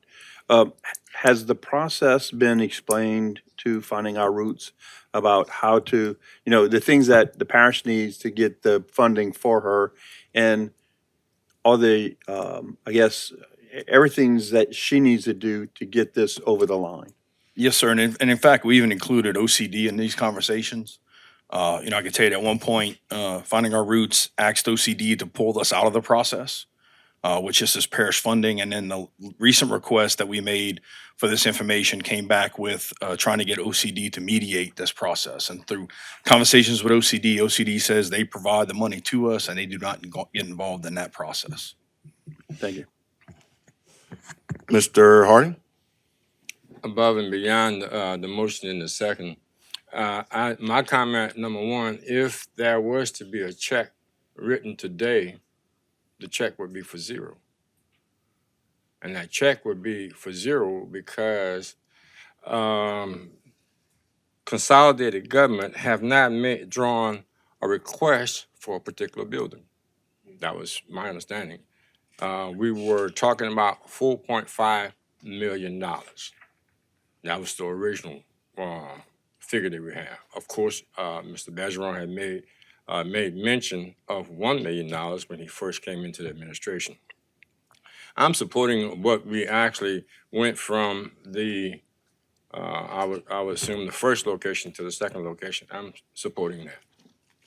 And that's what we actually had the idea of firsthand of the building, and fair market value came in at $850,000, $850,700. Okay. My conversation with OCD this afternoon, we want to clarify the October 15, 2026 deadline. The October 15, 2026 deadline, that is for new projects. Any projects that Terrebonne Parish Consolidated Government presently have already on the book and have applied for or can apply for does not have to meet that particular deadline of October 15, 2025. Only new projects. If we want to actually put a spotlight in the middle of this building, that's a new project. Something else has to be, another application has to be done. Now, any other applications that we actually projects that we would have to go forward with, then Terrebonne Parish Consolidated Government would actually have to contact OCD, and OCD would actually go along with the program. So what happens when we get to this point and we're talking about $2.5 million, the $2.5 million is really a figure that we have here because we have no building, we have no agreement. And I spoke with OCD. OCD only has a CEA with Terrebonne Parish Consolidated Government. Terrebonne Parish Consolidated Government has to get a memorandum of understanding with Finding Our Roots Museum. Now, point to be made, very, very clear, because you can't, a lot of this is written in black and white, and sometimes in Louisiana, you can't use the term black and white. They want you to use Democrat and Republican, but then looking at it for what it is, you know what I mean, and how I'm looking at it, to scrutinize this the way it has been scrutinized, and that there have been several other projects that have not been taken through the same rigmarole. We just recently, and we're going to ratify something that's $1.1 million that have not went through the same process. And that same process does not, it seems as if that it doesn't measure up to what we actually talking about. But then to go back to make it simple. Number one, if the check had to be written today, it'd be written for zero because nothing is approved. Nothing is approved. We're talking about a lot of money. These extra projects, and when I talked to Mr. Jason Bergeron, I guess I can say I'm in a win-win because these extra projects, one of them are in my project, in my district. I can agree to that. But I'm looking down here, his request, because it had a motion, his request is a final request. That means I'll reach out to Finding Our Roots Museum by the 31st. I don't know why it's the 31st. And then there's another date on here, August 14th, 2026. I think we're at a point now is actually what is the final request directing Finding Our Roots Museum where we're at. Now, I can agree, and I'm going to straightforward say this, it can be rather difficult when you get two people that's bumping heads, but one don't seem to understand the other. But what I'm understanding right now, these projects and the money that we actually have, we have $4.5 million available. But if the check had to be written today, it'd be zero. We're talking about some money that the parish has to put up in order for the parish to get the money from OCD. They have to get a drawdown request. Now, if anything about the legal aspects of that, or someone want to refute that, because I think a dialogue, I can do better with a dialogue instead of just sitting here making a statement. Because oftentimes when the messenger speaks, it's not so much the message. I feel as if it is the messenger. Because oftentimes I can see something as plain as day, and people do not say nothing. But I want to do what's fair. Amen. Now, At the end, I'm gonna say this. I would say to Ms. Scobie, that $1 million, if this particular project does not work, and then where I stand here, if it does not work with Mr. Foss out there with his location, I tell her to take that $1 million and run with it. And then have to be a memorandum of understanding through Terrebonne Parish Consolidated Government that the possibility of what we're gonna actually ratify, $1.1 million for, give the same deal to Ms. Scobie, that you're gonna give that $1.1 million later on this night. So, thank you. My 2 cents. Thank you, Mr. Harding. Mr. Steve Trosclair? Okay, thank you. I guess this is gonna be for administration. First off, has Finding Our Roots ever been specifically told in writing or in person that they had to come up with something by this day? Has that ever been So discussed? I can tell you that we've made multiple requests for the information that we're required, including having a meeting to have that conversation because the next part of this process is through the subrecipient agreement. And so this thing cannot proceed. And again, at the end of the day, I don't know who you talk to, Mr. Harding at OCD, working with our consultants, our CFO and our legal team. That's the information that we have been provided. So at this time, again, whatever council decides tonight, we just need a direction. Okay, so I'm taking it from your roundabout response that they were never given a deadline, a specific deadline. I mean, Okay, no, I guess Okay. yeah. that's fine. Is anybody here from Finding Our Roots? Okay, there's two people, there's two sides to this thing. There's the Finding Our Roots and there's Martin Foss's project, business aspect in it. Now, so we're only focusing right now on Finding Our Roots. So I see Mr. Foss is here, and with the representative. So would one of y'all like to come up and Yeah. Come on, state your position on it? Tanner, I will acknowledge your speaker card now because you did Yes, have one. thank you. I appreciate it. Thank you. Members of the council, administration, thank you. Tanner McGee, I'm here on behalf of MARTA, which is really the HTB building as we know it. As I was sitting here thinking about it, this is probably the most vetted public project in the history of Terrebonne Parish at this point. I mean, we've had multiple meetings here in front of y'all. It's been discussed. And the reason why I say that is because we spent so much time and effort vetting this one project, and yet Ms. Chauvin's motion just would approve 5 projects that we were not even listed on the agenda tonight and fund them immediately. That's a little, because a lot of people were all at the beginning of this, what's going on? This isn't transparent. And then it became the most transparent process of all time. And now you just move the money over to 5 unknown projects that the public is not even identified as 1 through 5 on the agenda. I just want to let y'all know what y'all are on the cusp of doing. I couldn't even tell you about those projects because I don't know what they are. And I'm not saying they're bad projects. They're probably great projects. I really don't know. But it is very concerning to me, and I know it's concerning to Mr. Foss, that we would move money to unknown projects without any sort of vetting process tonight. That said, I would think it's fair to say that there's been a lot of miscommunication in this process, despite the transparency. And I don't want to cast blame anybody, but it's been difficult of recent to get information from Finding Our Roots in Muskogee. I was in the meeting with President Bergeron, and we were very direct with her, and we didn't get information. I think some clarity is really needed. At the end of the day, this project was identified a long time ago as one of the projects that we thought was worthy for the parish to invest in. Mr. Foss has gone through a great amount of effort to tailor that project to the feedback through this extreme vetting process that this has transpired. Moving buildings, building out a new building to make it more move-in ready at his own cost, multiple appraisals, new appraisals every turn. I feel like, just to go back to the same appraisal, we've accepted the amount that they've done on the new appraisal that's being offered. It was been our position we were moving forward.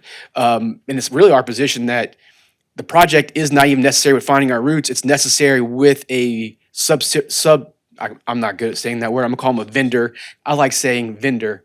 A new vendor in that position to provide the cultural heritage piece that we think we need. I think that's also possible to retool the project instead of just willy-nilly throwing it to 5 new projects that I'm sure y'all know about. Because as Mr. Babin said, there was meetings that took place outside of the public's sphere about these meetings, but we don't know about. So I mean, to really fully answer your question, Mr. Trosclair, it'd be hard for me to even begin because we don't know, right? We don't know what the status of finding our roots is, and I don't want to say the word blame, but for lack of a better term, blame Ms. Scobie for not providing us that information and not providing you what you need to make that happen. Second of all, we didn't know about the October deadline. I think that's the first I heard of it was today that there was an October deadline. So there's been a lot of information that we don't know that we can't really answer. What I can tell you is that Mr. Falls has worked in great good faith to tailor the project at his own expense, relied on representations made by, I think, all parties involved. And now, if this project does not go through and it goes to somewhere else, that would be to his detriment. I mean, he would have lost money on this entire process. So obviously, when you lose money on a process, you're not gonna be okay with it. But that's neither here nor there. I'm happy to answer any questions y'all may have about it, but I would be telling you I'm deeply concerned about just moving the money outright at this time. Anybody? Yeah, and Go ahead, Mr. Trusclair. I You still agree got with the you, light. Tanner, on that. You know, I've seen the amount of effort that was put in by Mr. Falls in trying to get this project, you know, up and running. And he went way above and beyond that most, probably any other business person in not only the parish, but probably anywhere in the United States would have sat back and took that much punishment and abuse and still stayed with it. You know, I'd have pulled my marbles and stacked my marbles up, went home a long time ago. I mean, look, there's another building too that's in downtown Houma that the parish is trying to buy. That's the sale's not been completed yet, and nobody's talking about pulling that funding. Right. Just for the record. I'm gonna make a substitute motion. We go back to part one of this agenda item, and you know, that's that. I'm gonna make a substitute motion and go back to item one. Okay. We got a substitute motion on the floor by Mr. Steve Trosclair to go back to item one of make sure I'm clear on that, Mr. Trosclair, make a final request directing the Fine Art Roots African American Museum to, by July 31st, 2026, submit an acceptable business plan to the Terrebonne Parish Consolidated Government and commit in writing to the site at 7928 Main Street and a $2.5 million budget for the project and by August 19th, 2026, or August 14th, 2026, execute a subrecipient agreement satisfactory to Terrebonne Parish Consolidated Government, failure of which shall result in all funds being reallocated to other CDBG DR projects. That's the motion on the floor by Mr. Steve Trosclair. Got a second by Mr. Carl Harding. Got a couple more lights, though. I'm sorry, Mr. Babin?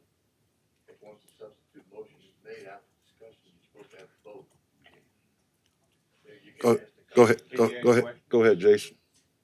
Oh, me? Yeah. So I just wanted to, with a couple comments around how much this has been scrutinized, every project's got a different set of requirements with subrecipient agreement and how the building's going to process, for example, in this case. So this is the only building that would be transferred to somebody else outside the parish. And so because of that, we have to go through different steps on this project than we would on any other project. If you look at all the other projects, they're either partnerships with Fletcher or, for example, with the building downtown, we're going to maintain ownership of it. So that just want to explain a little bit why this process is a little different on this one. Okay. Mr. Harding already had a light. Go ahead, Mr. Harding. Yes, the person I spoke with, Kevin Hill, Assistant Executive Director for Grant Programs for the state of Louisiana, OCD. To come back on it, and when I also spoke with him in reference to the 5-year plan, and if the parish would actually go in to actually buy the building, yes, then there are some circumstances that, like Mr. Bergeron is saying, that with that memorandum of understanding or I'm like Mr. McGee, subrecipient. Vendor. Yeah, the vendor. Vendor. When you have that vendor agreement, then that's the situation between Terrebonne Parish Consolidated Government and the vendor. So right now, again, like Mr. Trusclair is saying, we originally were on the table trying to get to $2.5 million because we have 4.5 available, but we can't get a dime until we actually have a building. I may mention this before. We have a building. We have an agreement with the cost of the building or the estimate of it. Then we have to get the agreement with the Fine and Roots Museum, and the parish purchase the building, and we go through with that. Now, I also spoke with Mr. Hill, the Assistant Executive Director at OCD, that said that sure, the $500,000 that Consolidated Government was asking Ms. Goby to actually pay for a consultant, that is possible, and yeah, it's allowable, but not necessary. So we got some small buildings where it can be a big building, it can be a small building to spec the building out. I'm looking at the location with the $2.5 million available, but the building costing $850,000, $850,700. My point, as I finish, the 2.5 here, that's a figure, because it's far less than $800,000. Where's all the money going, and how it's going to be spent? So we're looking at that, and there's a lot of projects that we up here may benefit from, but what is the right thing to do? In closing, number one, I'm going with the 850, 700. If that does not work, I'm going with the fact that Ms. Goby should get something, and I can promise you, not tomorrow, I can probably find a situation where she can go back to her original location post Ida. Thank you. And Mr. Harding, Mr. Clyde Hamner, Mine's more of a question. go ahead. In the motion, is there something magical about the July 31st and August 14th dates? That seems like an awful long period of time for some information that we've been waiting almost a year or over a year for. And on May 5th, she was supposed to present all of that, and for whatever reason, it didn't happen, you know? So I don't know why we're given such a long period of time for information that we've been waiting for a long time.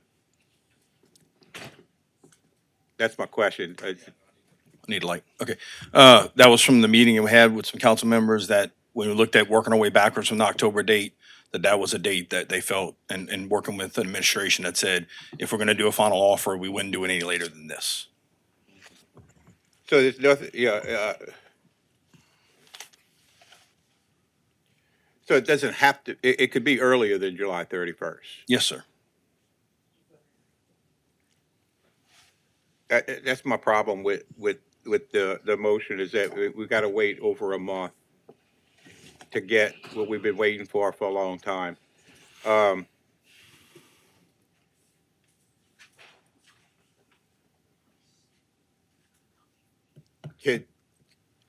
Can a friendly amendment be put on this, Derek, to move that date up?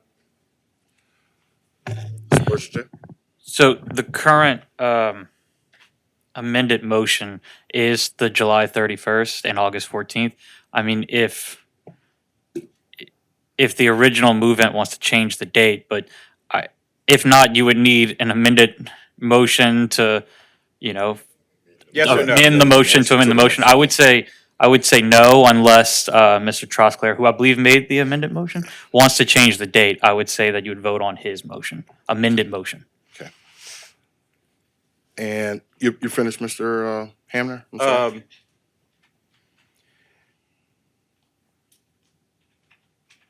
No, but I reserve the right to press my light again. I mean, you I can. mean, You're okay. yeah, I mean, yeah. You want to keep it on? Want me to keep it on for you? You're good. You got 2 more shots at it. You're I good, got 2 bro. more shots? Yeah, you're good. I'm really torn on this one because y'all know I supported this museum from the Of course. get-go, okay? And, but uh, this project has become too uncertain and too delayed and too risky for time-sensitive federal disaster recovery funds when we know we have some ready, some eligible, some high-impact resilience infrastructure programs that are ready to go. They've been approved. Carly, you're right. New projects can be introduced. But because of the timing, we have such a short amount of time between now and that October deadline, it's virtually impossible to have public meetings and public input and all the preliminary things that you have to do to get it done. Look how long it's taken us to get, from point A to point B on so many projects, and we've been here 3 years talking about these things, and they're still not done. Yeah. Um, and so I don't see that happening. That projects can happen. That a new project can happen. Um, it, and then you know, but the 5 projects and Kim, I wish you would have been more specific in your motion that and said the 5 projects so people could have heard them. Um, uh, and I'm gonna ask those to be said out loud in a minute. But uh, it, I'm just worried. I've lost the confidence in the museum, and once I've and it, I think we ought to just move on and uh, do what's right for the citizens of our parish.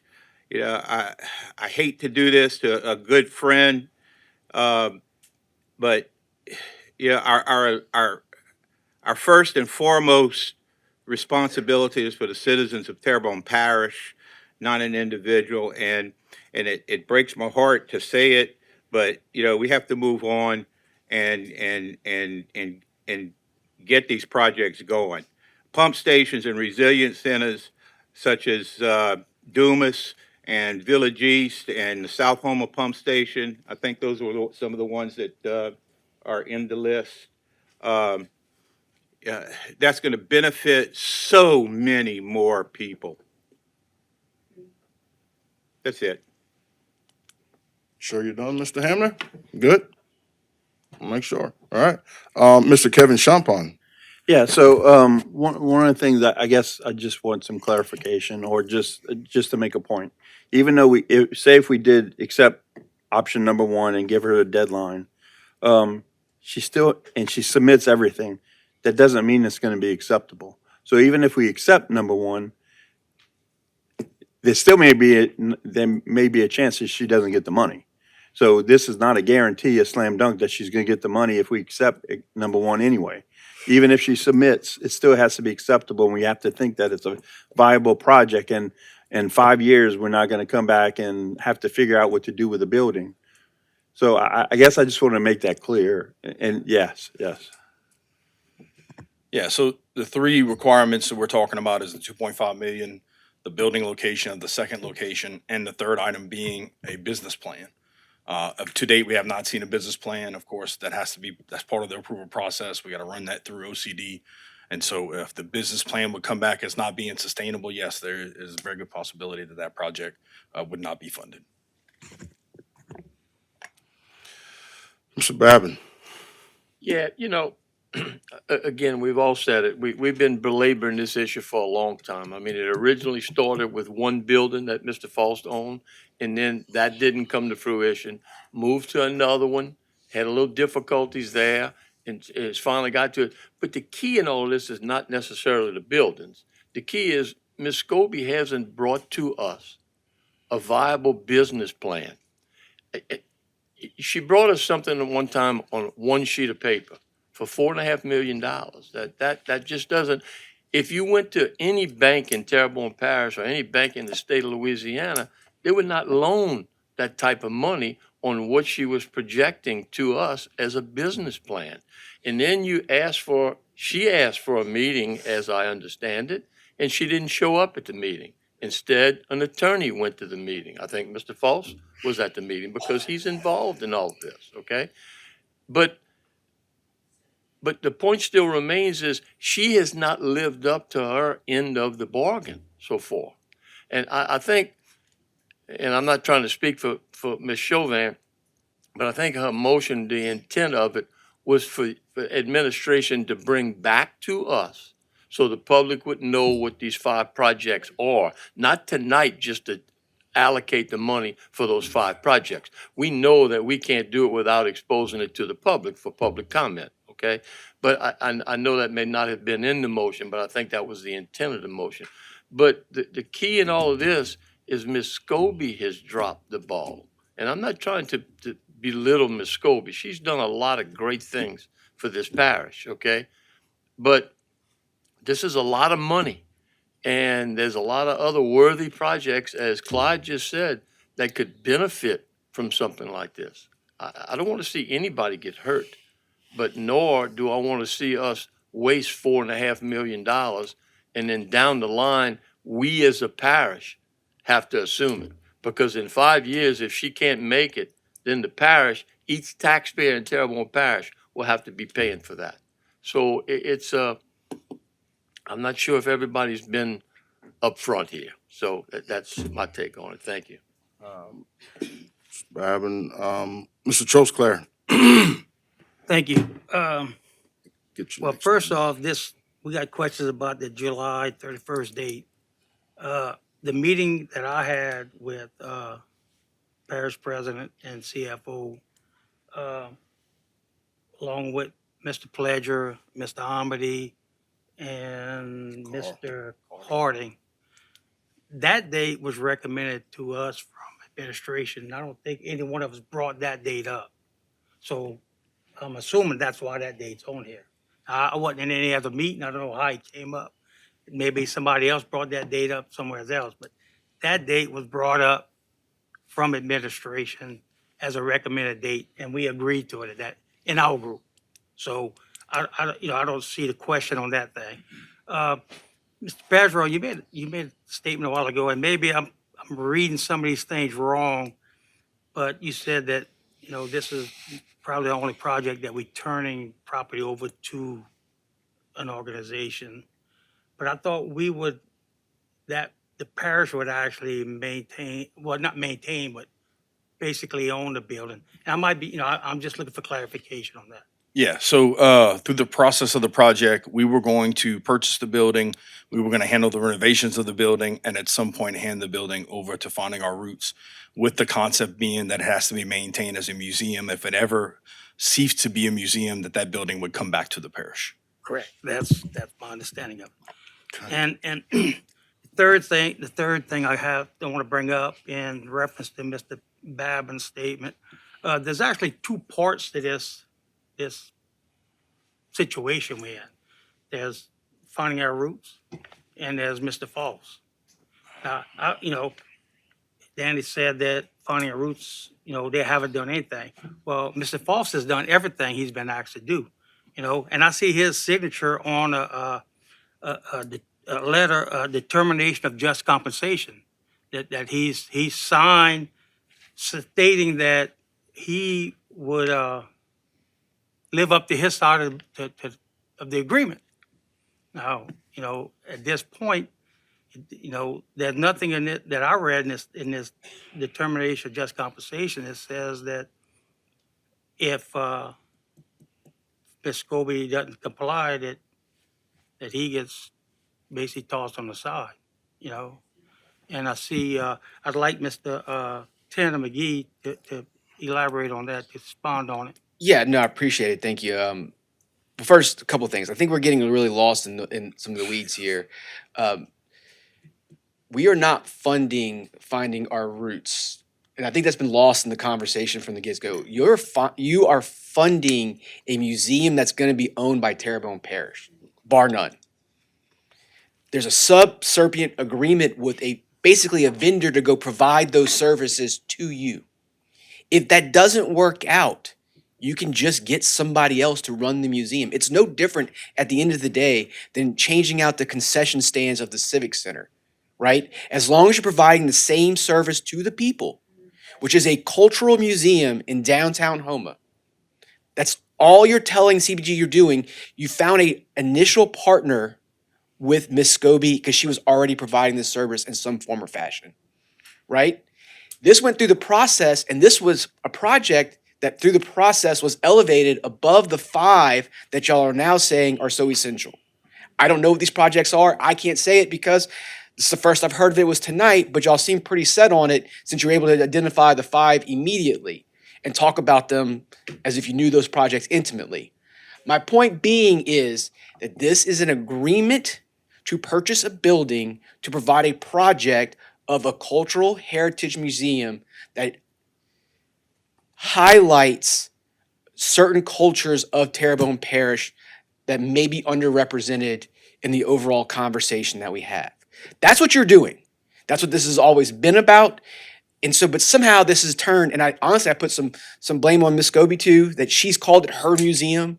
It's there's no possession or ownership. This is for a public good that y'all said was identified by the public, the taxpayer, and will remain with the taxpayer.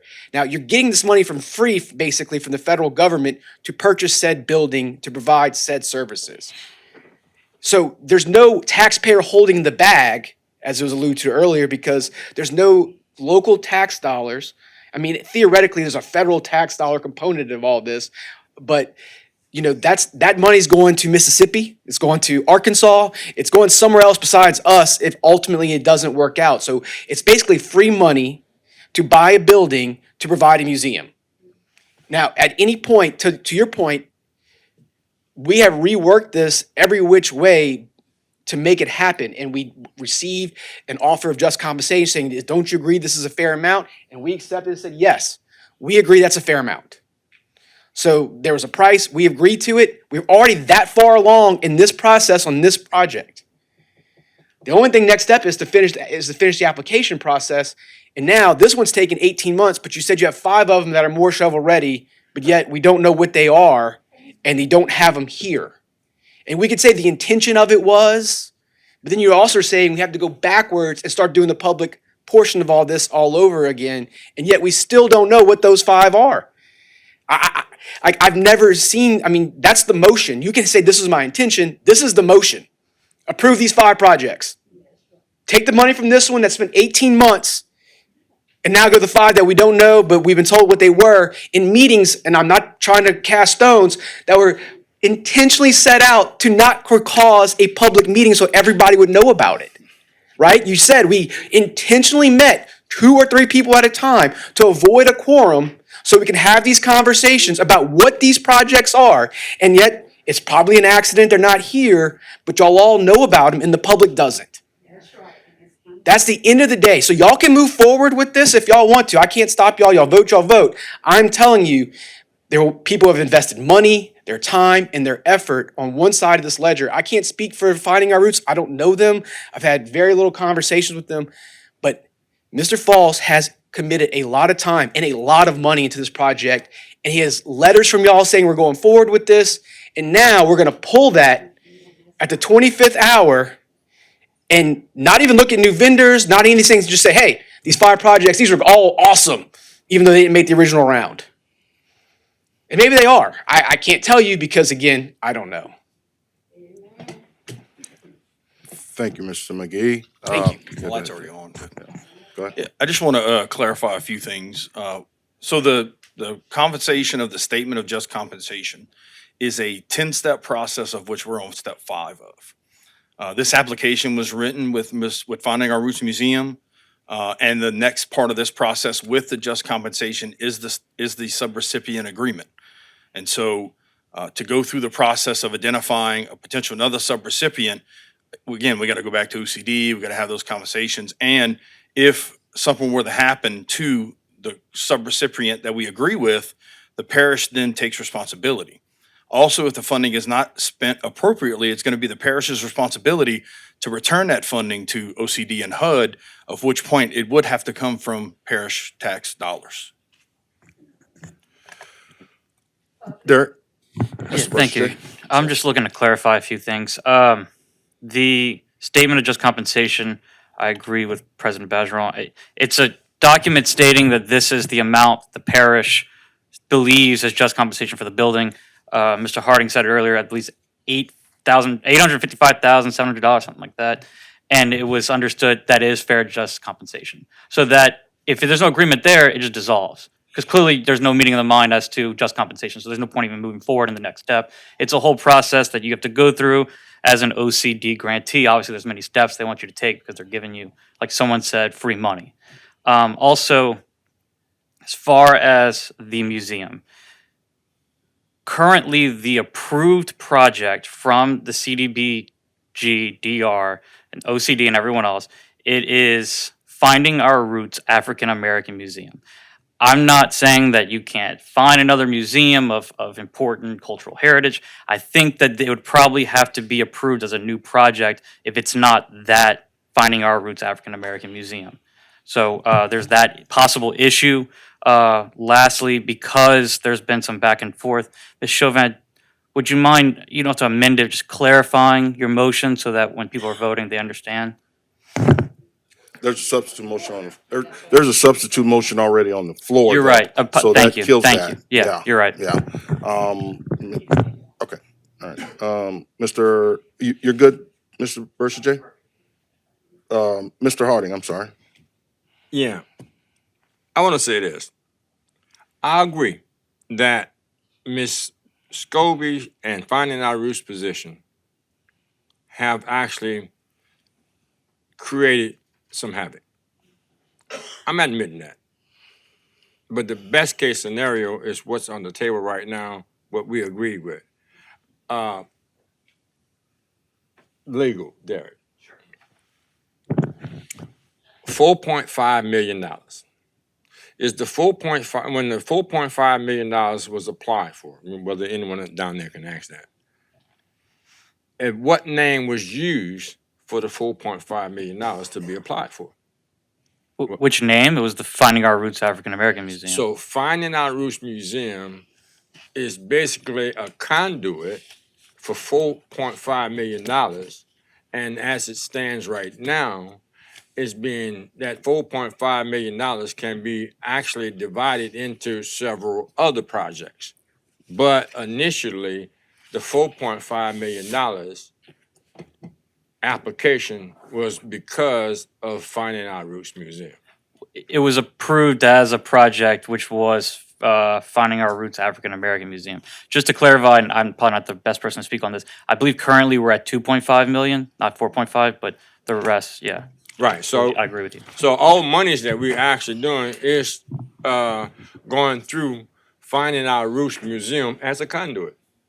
If that's a way to phrase it, yeah, that they are that the project that was approved from the CDBG DR OCD grantee project, you know, the funding of all that was labeled Finding Our Roots African American Museum. That's what the project name was.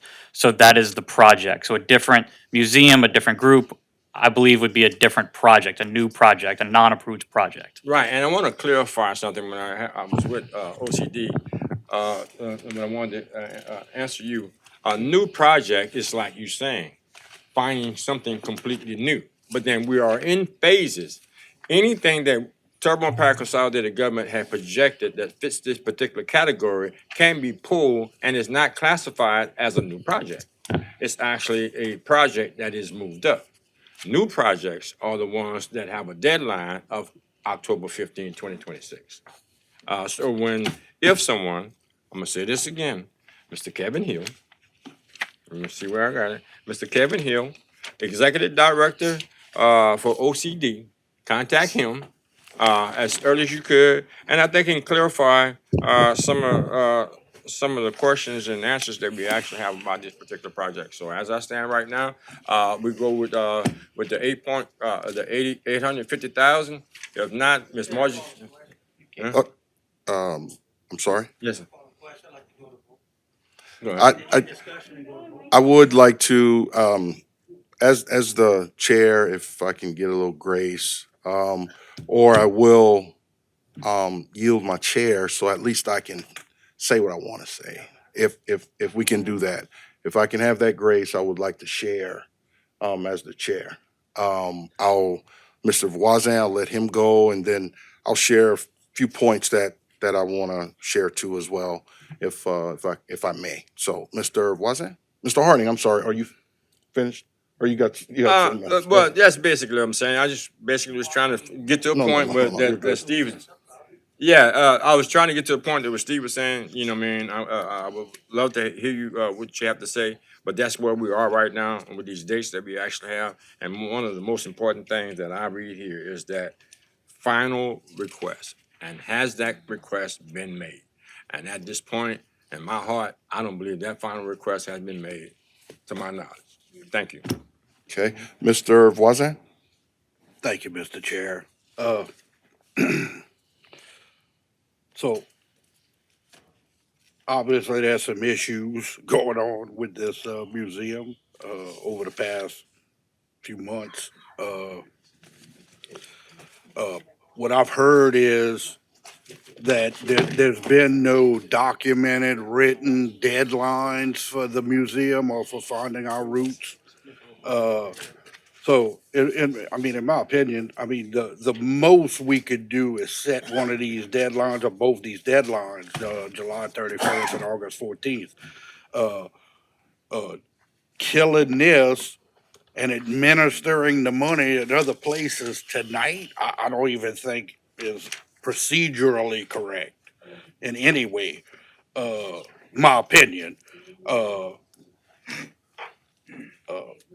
but I don't think they've ever been given a solid written deadline from what's been said here tonight. So to kill it tonight could definitely be problematic in many areas. Uh, I'll ask Mr. McGee if he wouldn't mind stepping up.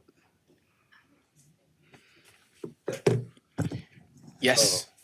I, I was just curious as to maybe other things that's been said here tonight. Anything you wanted to say in reference to what's been said here tonight? Yeah, I mean, look, we are as committed to the project as ever. We've expended a lot of money. We've signed every agreement that we need to assign. We have been over backwards to make the project that was selected by you and the public happen.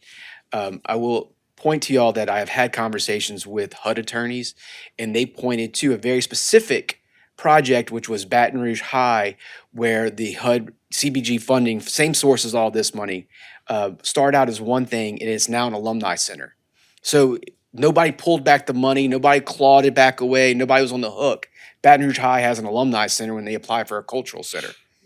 I mean, they had to do certain things in the beginning, and then after 5 years, it didn't work out.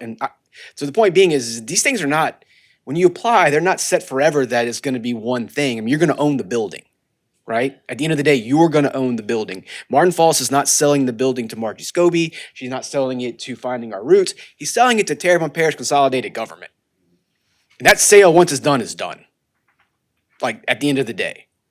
So I would argue that you're getting an appreciable asset for free. So I don't think the taxpayers are on the hook for anything. But be that as it may, you're getting a building that's worth close to $1 million for free. Is it your legal opinion right now that at the stage this process is in, we obligated to that building now? Yeah, absolutely. I mean, I think we've made enough representations that we are now so far along the process. And then it's kind of confusing what I'm hearing from y'all because I don't know enough about some of the projects because they're, again, not been told to us. But you're telling us on one hand, we're out of time on this project, but and it's too late to change anything. But for these other 5 projects that we haven't touched, ready to go by October. That could be true. Again, I don't know anything about these projects, but apparently you're going to have to make some changes with the application no matter what y'all do tonight. So it doesn't seem to me that you're going this far down the dance, you know, and I'll leave it with a extremely terrible metaphor. This has been a three-party dance from the get-go, right? Maybe a four-party dance. And the only committed partner the entire time has been Martin Falls. We've been jitterbugging from the get-go, and we've had some partners that have walked on and off the dance floor with us from the beginning. At some point of the day, you are telling Mr. Falls that you are going to make him hold the bag, though. Yeah, I appreciate it. So my position is, look, obviously there should have already been a deadline date for this type of money and this type of project and this type of dealing. So if we want to set a deadline and we want to use these dates to set a deadline for them to be able to submit the information necessary to move forward, I think I can support that. But even though I don't disagree that there's other projects that this money could be spent on, I just think from a procedural standpoint, the worst case that could happen tonight in reference to finding our roots is it gets killed completely. But because it's been said there's been no written deadline for finding our roots, we would have to set that before we kill it, just from a procedural standpoint, and possibly even legal. And we have to look at some of the possible ramifications of our actions on whatever we decide to do. Thank you. Thank you, Mr. Voisin. Mr. Babin. Yeah, just as a quick, and I agree with Steve. There's more than one party in here. There's more than one deal. Mr. Falls has expended a lot of money on this. The only thing I differ with you, Tana, is that I think that the parish has danced along with this as well. Okay, and I know Mr. Falls has expended some money. I think the parish has extended the arm out to Ms. Scobie numerous times. And just to bring something up, the 5 projects have been in place since the beginning. There's a 29 total, as I remember. Not one of these 5 projects we're talking about happens to be in the district that I represent. I just want that to be known in the public, okay? But they are for the greater good of Terrebonne Parish. So I don't want you to think that my opinion is because I'm getting something from my district. It's not, okay? District 7 does not have one in there. My point in all of this is everybody else found out about this meeting tonight. Ms. Scobie could have been here tonight to protect herself and to speak for herself as well, and she's not. So all of those things make me believe that we have a problem here, okay? And again, I'm for a museum. I want you to know that right now. I'm for a museum, but I don't want the taxpayers of Terrebonne Parish having to foot the bill 5 years down the line with operational expenses because there's free money only paid to get us to this point. After that, it comes out of everybody in Terrebonne Parish's pocket. It's not free money at that point. So in any event, thank you. Okay. Thank you, Mr. Babin. You good? Oh, go ahead. Yeah. Go ahead. If everyone's about to vote, I just want to clarify. I spoke to Ms. Triggs. I'm gonna. There's more. Yeah, I want to catch me before. Catch me before you vote. All right, easy enough. All right, from the chair, I'd like to share. I mean, there's so much information up here, so much we're talking about, and it's sickening. And I'm just gonna be honest. It's a bunch of misinformation. We're not doing our homework. We're not studying. We're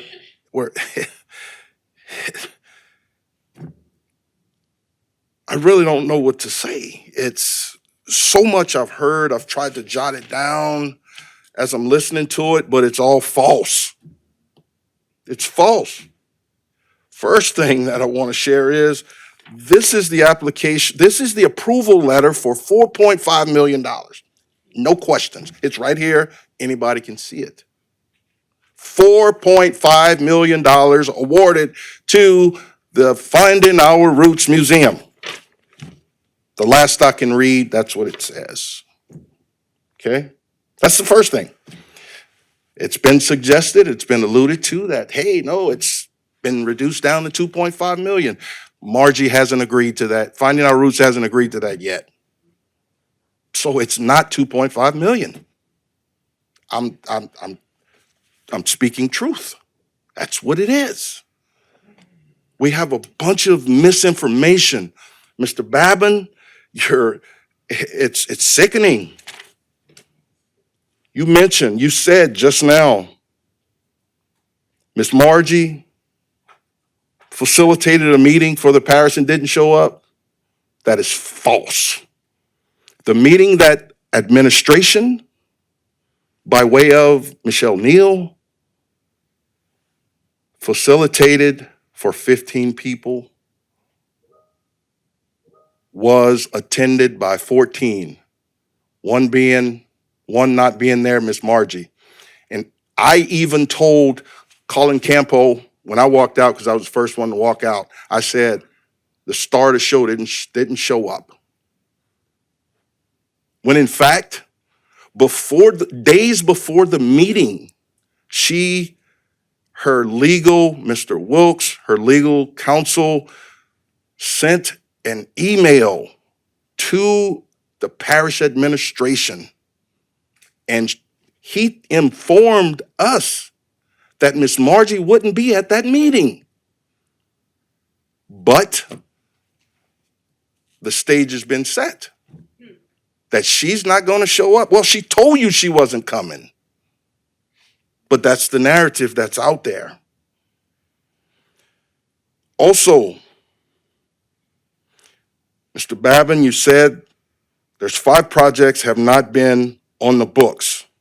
The new proposed projects that all of them have been on the books. They have not. I was in the meeting. The ones that was proposed to myself, Mr. Trusclair, Mr. Harding, and also Mr. Amity, they had a few new ones on there. I'm sorry to tell you that. Maybe not in your meeting. Maybe in your meeting, it was all projects that were already existing. That's false. And I can prove that. But on June 15th, 2025, $4.5 million was allocated to Finding Our Roots Museum. Period, point blank, that's the story. Now, Mr. McGee suggested that it's going to be for Cultural Center Museum downtown. That's in fact correct. And if you guys remember back in November when I sat here and I voted against this because I didn't see the sustainability in place, I mentioned it might not be an African American museum once that sub-recipient agreement is applied to, because we're putting Finding Our Roots in a position to fail. Then it would easily turn into that 2030 plan, cultural center, so it would be for the parish. Let's be honest. Everybody wants the truth, but nobody wants to be honest. Well, guess what? Chairman Pledger, I'm going to be honest with everybody. And I got a few things that I'd like to share with everybody. And all of this can be fact-checked today or tomorrow. It doesn't matter. But I'm telling the truth. We have all the confusion. Mr. Bazeron, I talked with him at our meeting on last week, myself, Mr. Trusclair, Mr. Amity, Mr. Harding, our CFO, Mr. Bazeron, and we had some robust conversations, but I suggested we need to have a drop dead date. I came up with that. And of course, calculators or dates, calendars started going. What's best? To meet this October 15th letter we received from OCD that says, hey, you got to have this in by then. Well, no, you have to have any new projects in, as Mr. Harding alluded to. So it's a lot of misinformation or leading us down a rabbit hole that it it's no end to it. Outside of that, the administration is putting all this heat on the council. I'm just reading what it says. Request a discussion of status of CDBG-DR projects for Finding Our Roots. Make a final request directing the Finding Our Roots African American Museum to go with item 1 or item 2. But specifically it asks, submit an acceptable business plan. What do we consider acceptable? That's the question. We need to go to Finding Our Roots and say specific, this is what we're looking for. That's if we have the intent for them to succeed. Because if I'm asking someone for something and I really want to work with them, I'm going to ask them give them specific guidelines of what I'm looking for, because from what the energy that I'm getting up here, it's acceptable. So if I chose to say, well, yeah, okay, all that's fine, but then this is not acceptable. Well, you didn't adhere to what I was saying. That's an issue to me. If we're really working with one another to try and make things work for the entire parish. Now,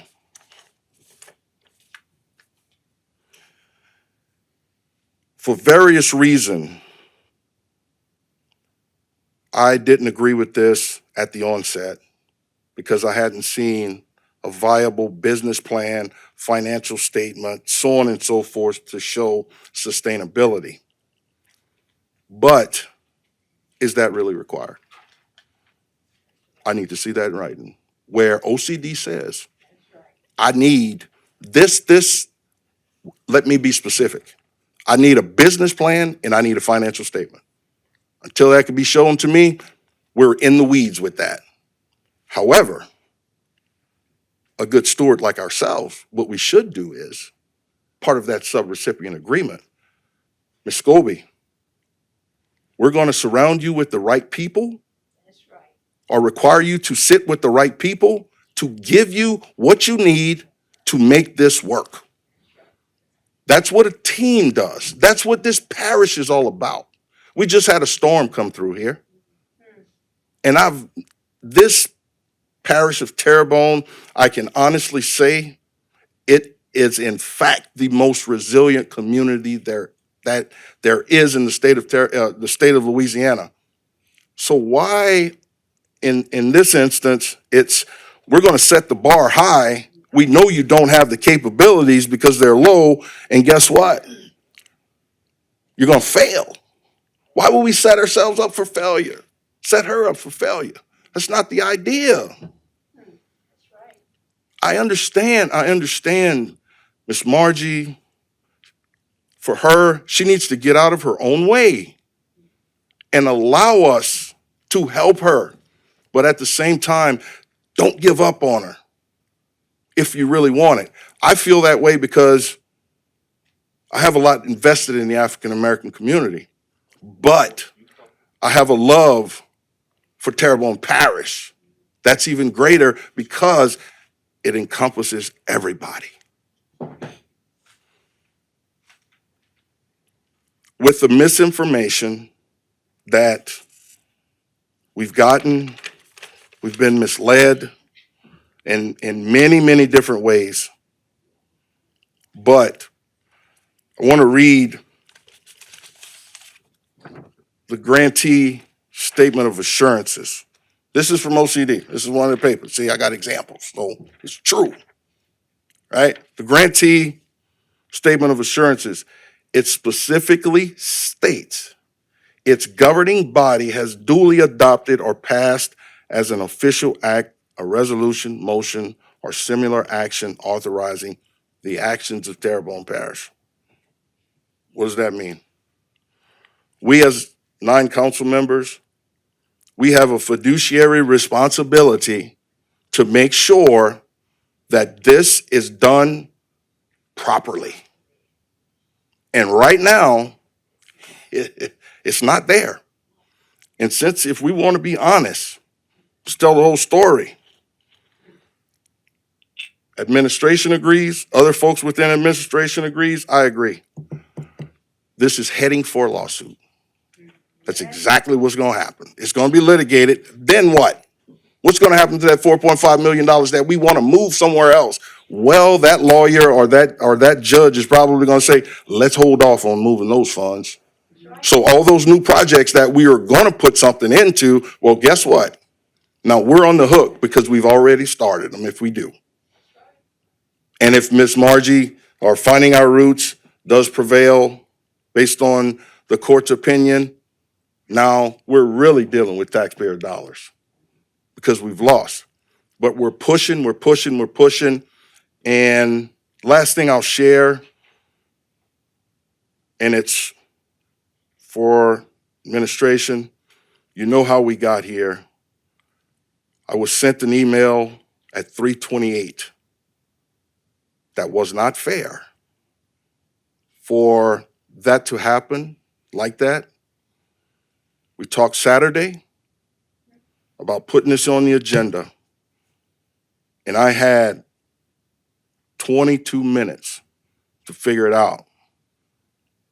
And I noticed that more often than not, we get it at the last minute.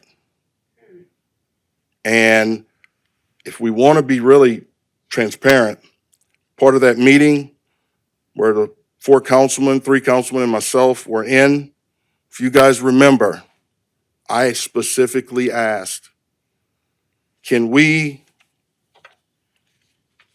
take this the verbiage that we received, can we have another meeting next week, Tuesday? I asked that.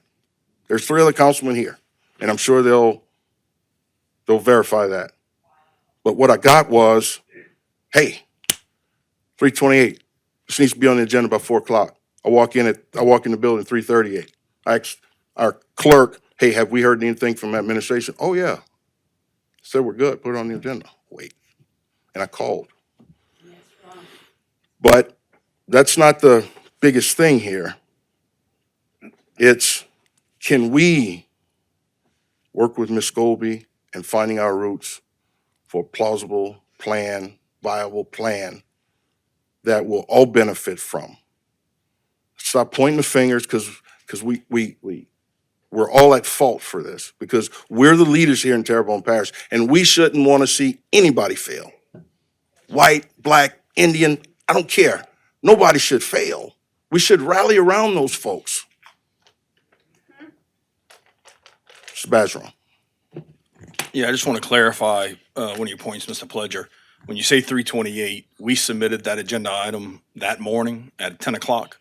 My understanding through this process, as I do not have access to this system, is that it goes through the chair to approve it. We had a conversation on Saturday about we were going to do this. You said you agreed to it at that time. We submitted it at 10 o'clock. The thing that you're talking about happened at 3 o'clock was a letter from the attorney explaining what a letter would look like if we sent it, and due to the fact that we received that we wanted to have a letter by Tuesday to send out, and then getting other information from other council members of a different direction, we wanted to get this in front of the council as soon as possible so that we could figure out what direction we can take so that administration wasn't part of that delay. So I just want to make sure we're all on the same page that we did submit the agenda as we were supposed to before the deadline that morning. I'm not fully familiar with the process once that happens and who approves and how it gets where and what time it's supposed to happen, but I felt like the administration did their part. Thank you, I appreciate that. But I'm not specifically talking about what you submitted at 10:20 or 10, whatever time it was, with our clerk, but I'm talking about what you informed me that wasn't at liberty to be put on the agenda by way of the requirement for for Finding Our Roots. This here is just verbiage here. This is what you're talking about, but what I'm talking about is if I'm to be do my job properly as a chairman, if we're imposing requirements on the CDBG projects, whatever, I think I need to at least be at liberty to share that with the rest of the council before we put it forward on the agenda. That's just my way of leadership. I believe in making more leaders, not having people lead me. But at the same time, it's, you know, the motion's on the floor, but I would suggest that we step back and pause. I'm sure I've given you guys enough to pause, but I can be good with moving forward. But at the same time, I know that we're making a hasty decision. Why I say that? Because of the reason that why we're here right now. We have 7928 available. I would think that would be the viable place for finding our roots. But at the same time, I'm only one person. With that being said, Mr. Bursager, one more, there you go. Thank you, Chairman. I just wanted to clarify, because it's been a while since the motions were made. I spoke with Ms. Triggs. So an original motion was made, a substitute motion was made. I'm assuming everyone, is on the page of what the substitute and what the original was. So the vote here is for yay or nay for the substitute to replace the original. If that motion passes, then there would be a second vote for whether or not the motion passes. Does that make sense to everybody? I know it's very complicated what I just said, so I can sure thing. So the substitute motion has been offered second. So now there is a motion for the second. There needs to be a vote for whether or not the substitute motion will replace the original so that we can vote on that motion. So that is what the first vote is. After that, then there would, if it passes, there would be a second vote for the substitute motion to pass or stay. If the first vote fails, the original motion gets voted on. Yeah, Okay. Thank you, guys. Any other questions during it, just let me know. yeah, absolutely. So what it is, the way it'll work is your motion will vote on your motion, and if it passes, the original motion would be over with. And then we would vote again to pass the motion that you put forth. Good?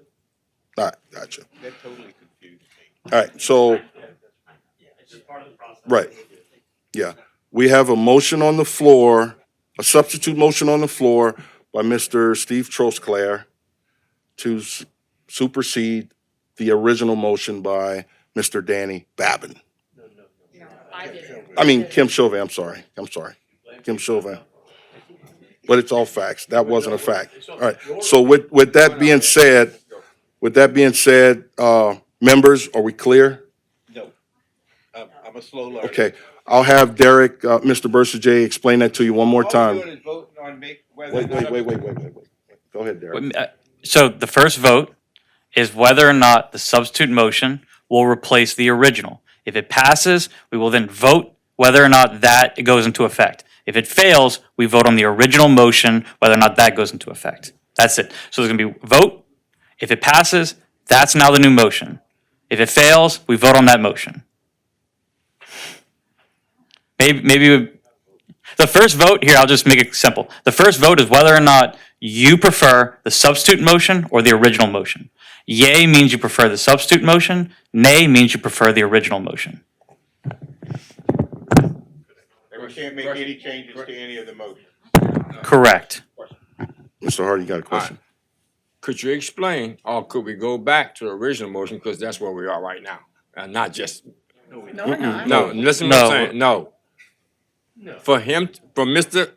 Hamner to understand what the original motion was in order to have a secondary motion. So that's what I'm asking for. What was the original motion? Ms. Triggs, can you reiterate Mr. Chairman?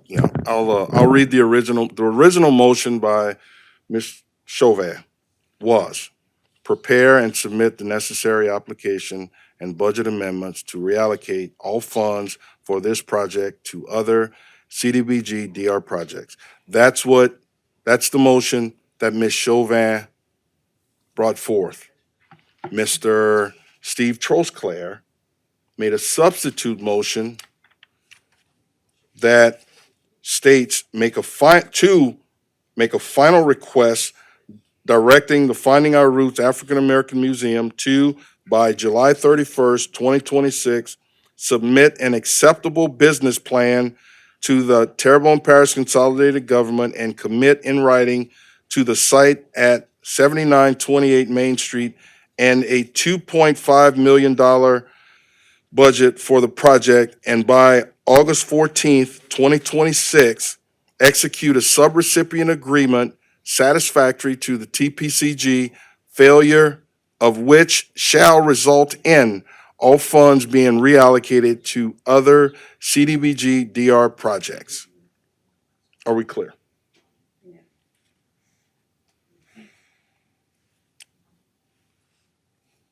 You clear? Sure. You sure? Well, I want you to be 100% sure. No, I'm asking that for everybody. I'm good. You're good? All right. Mr. Bursaday? If no questions, I have nothing else to add. All right. Members, vote your machines.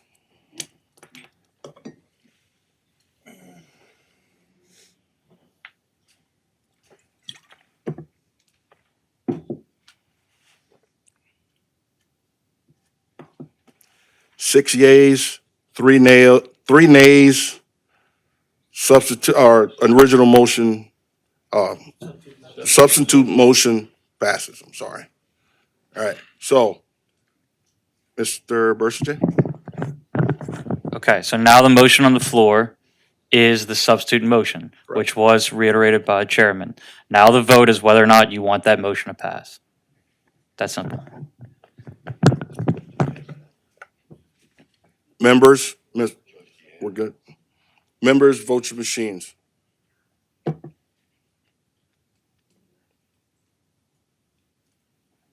Vote 7-2, motion passes. All right.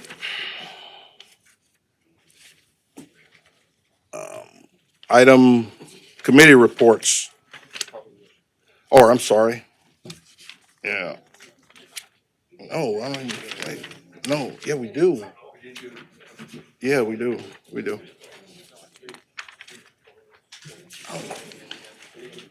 Yeah, we do. I don't have a number 2 on there. All right, so. Yeah, please. Yeah. Thanks. All right, item number 2, public wishing to address the council in accordance with section 2-07E of the Terrebonne Parish Home Rule Charter. The public will be heard and can speak for 3 minutes on any matter related to parish government without discussion or questions and answers. On non-agenda items, we have one speaker card, Mr. Chad Bazron. And he wants to discuss flooding on Bayou-Side Drive. Still here?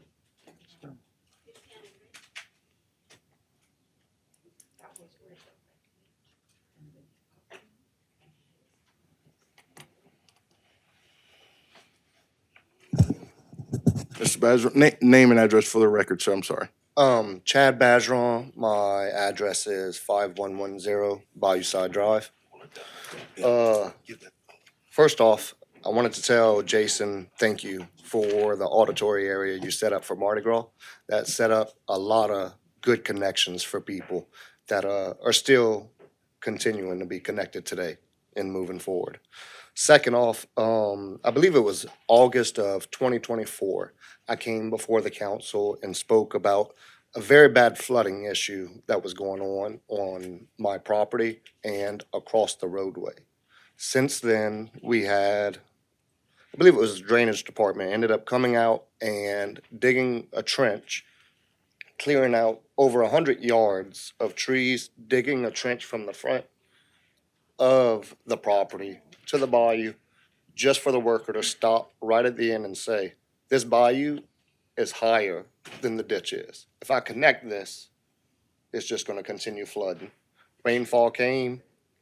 We ended up with, I believe it was 14 inches of water across my yard and across the roadway, which continues to happen to this day. After they realized the mess up, the parish went ahead and paid to have the mud put back into the ditch.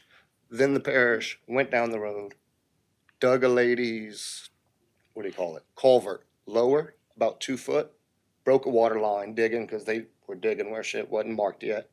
And then the lady wasn't happy about it. So they lifted it back up, walked away, did nothing. Here we are 2 years later, nothing's happening. To this day, we're still having my wife have to carry kids to the bus stop. Take the shrimp boots off because if you wear them, they're just going to get filled up with water. I've been told it's because my neighbor threw mud and sand around his yard. What he does with his yard, I'm sorry, he can go up 10 feet. It has nothing to do with the water going across the roadway. It doesn't. If I bring my yard up 8 inches because it's my problem, I have water in my yard, you're still going to have 6 inches going across the roadway. It's not my problem. During all of this taking place, I had to ride drainage every 5 days, call them. It's not my job. If y'all cannot put someone in there to do their job, replace them, put someone else. I'd like something done about this. There's 50 homes and businesses draining my property, going across the roadway, nothing I can do about it. I've moved to Terrebonne Parish 14 years ago, and it's been nothing good to me. I've done. One second. Motion to extend, Mr. Carl Harding, second, Ms. Kim Chauvin. Seeing the lights, members, vote your machines. All right, you have another minute, sir. Go ahead. Terrebonne there you Parish go. for about 14 years. I've been a mechanic for 24 years. I was raised working on shrimp boats, tugboats, crew boats, whatever you can down here. About 4 years ago, I pulled over to help a stranger, as I always do, being a mechanic, and got hit by a truck doing 50 miles an hour who just wasn't paying attention. Took me out the oil field. No more work. I still do what I can for this community. I'm just asking for the community to do what it can for me. I received a paper that my old property over on Rouen Street is an eyesore, and people don't like it. So on the 28th, I have to come to a condemnation meeting. I still have stuff in that house. I can't bring it to my new house because there's flooding that continues to take place, that no one has done anything for over 2 years. I need y'all to do your part so I can do my part. I shouldn't have to ride y'all the way I rode the drainage department. Y'all are obligated to do something, do something. That's it. Thank you, sir.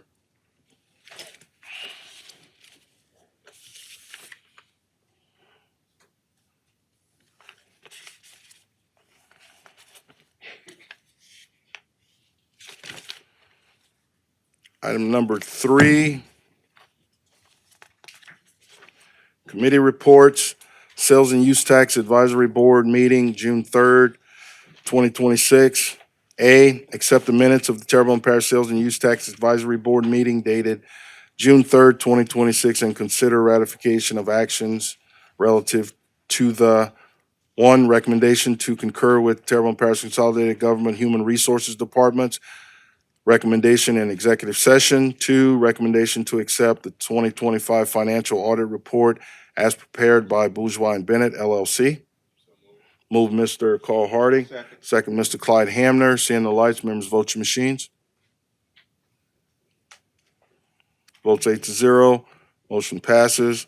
Item B, Community Development and Planning Committee, 6/22/26, Mr. Kevin Champagne. Thank you, Mr. Chair.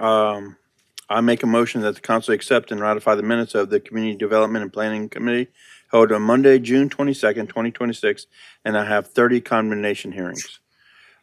Calling a condemnation hearing on the following residential mobile homes, residential structures, accessory structures, and commercial structures on Tuesday, July 28th, 2026 at 5:30 p.m.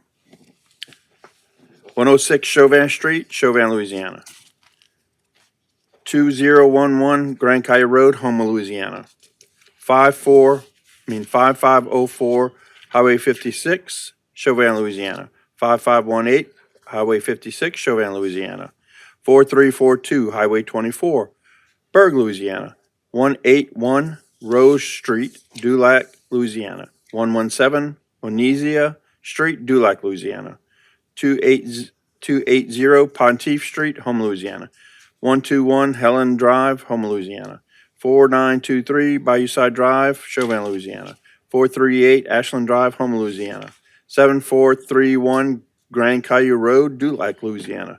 1707 Dunn Street, Houma, Louisiana. 306 Senac Street, Houma, Louisiana. 105 Fifth Street, Houma, Louisiana. 263 McKinley Street, Houma, Louisiana. 4720 Highway 56, Chauvin, Louisiana. 4250 Highway 56, Chauvin, Louisiana. 139 Lower Country Drive, Berg, Louisiana. 1595 Bayou Dularge Roads, Terrio, Louisiana. 8299 Shrimpers Road, Dulac, Louisiana. 6835 Shrimpers Road, Dulac, Louisiana. 10214 Four Point Road, Dulac, Louisiana. 1155 Four Point Road, Dulac, Louisiana. 2614 Express Boulevard, Houma, Louisiana. 739 Bayou Gardens Boulevard, Houma, Louisiana. 5734 North Bayou Black Drive, Gibson, Louisiana. 5631 Bayou Side Drive, Chauvin, Louisiana. 259 Danos Court, Chauvin, Louisiana. 2706 Express Boulevard, Houma, Louisiana. Thank you. Motion by Mr. Champagne, second by Mr. Steve Trosclair. Seeing the lights, members, vote your machines. Votes 8-0, motion passes. Budget and Finance, Mr. Clyde Hamner. Thank you, Mr. Chairman. I make a motion that the council accept and ratify the minutes of the Budget and Finance Committee held Monday, June 22nd, 2026. I have 3 public hearings.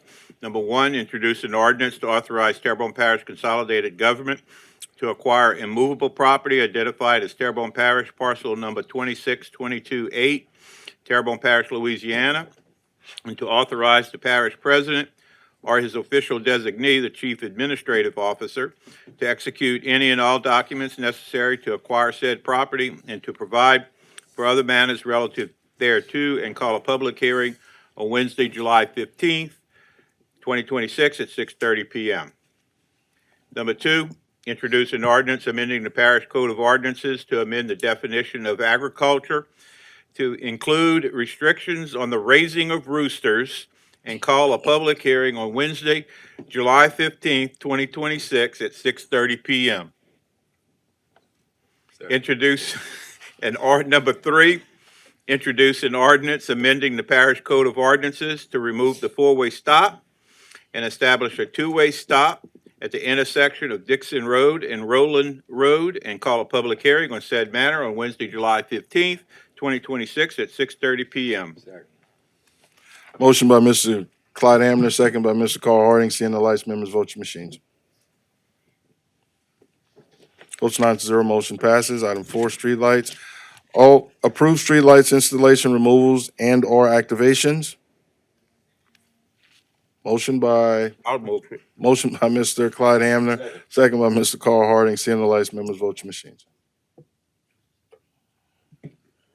Votes 9-0, motion passes. Item 5, appointments to various boards, committees, and commissions. A, Recreation District Number 2-3 Board, 1 vacancy due to a resignation and 1 expired term. Mr. Chad Adams expresses his interest in being reappointed. Motion by Mr. Steve Trosclair to open, close, and appoint Mr. Adams, second by Mr. Clyde Hamner. I'm sorry. Oh, yeah, and hold the other over. I'm sorry. Good catch, Mr. Harding. Members, vote your machines.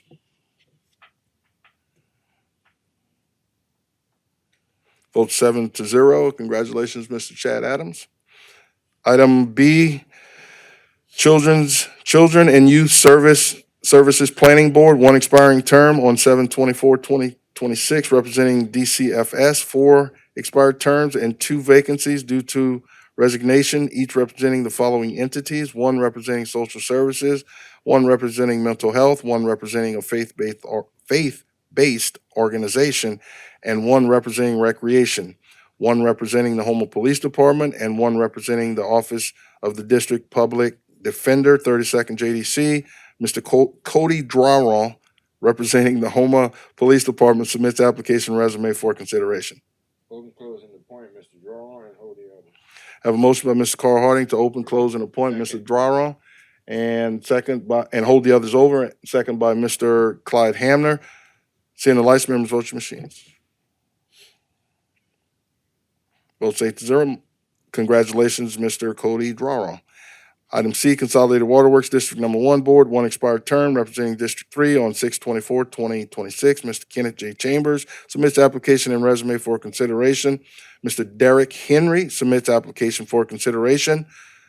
We'll call for a, Ms. Charlie, can we get a, oh, I'm sorry, go ahead, Mr. Harding. Have a motion by Mr. Carl Harding to open, close, and vote. Second by Mr. Hamner. Ms. Charlie, can we get a roll call vote, please? Mr. Hamner, Derek Henry. Mr. Babin, Ms. Chauvin, Mr. Trustclair, Mr. Pledger, Henry? Mr. Harding, Mr. Voisin, Mr. Amity, Mr. Champagne. Congratulations. Congratulations. Oh. Say it, go ahead. Mr. Henry Good. has a vote of 8, and Mr. Chambers has a vote of 1. Thank you. Item 6, monthly engineering reports. T. Baker Smith. No, well, we got something there. I need a vote on that one. Motion by Mr. Trosclair. Second by Mr. Amity. Seeing the lights, members, vote your machines.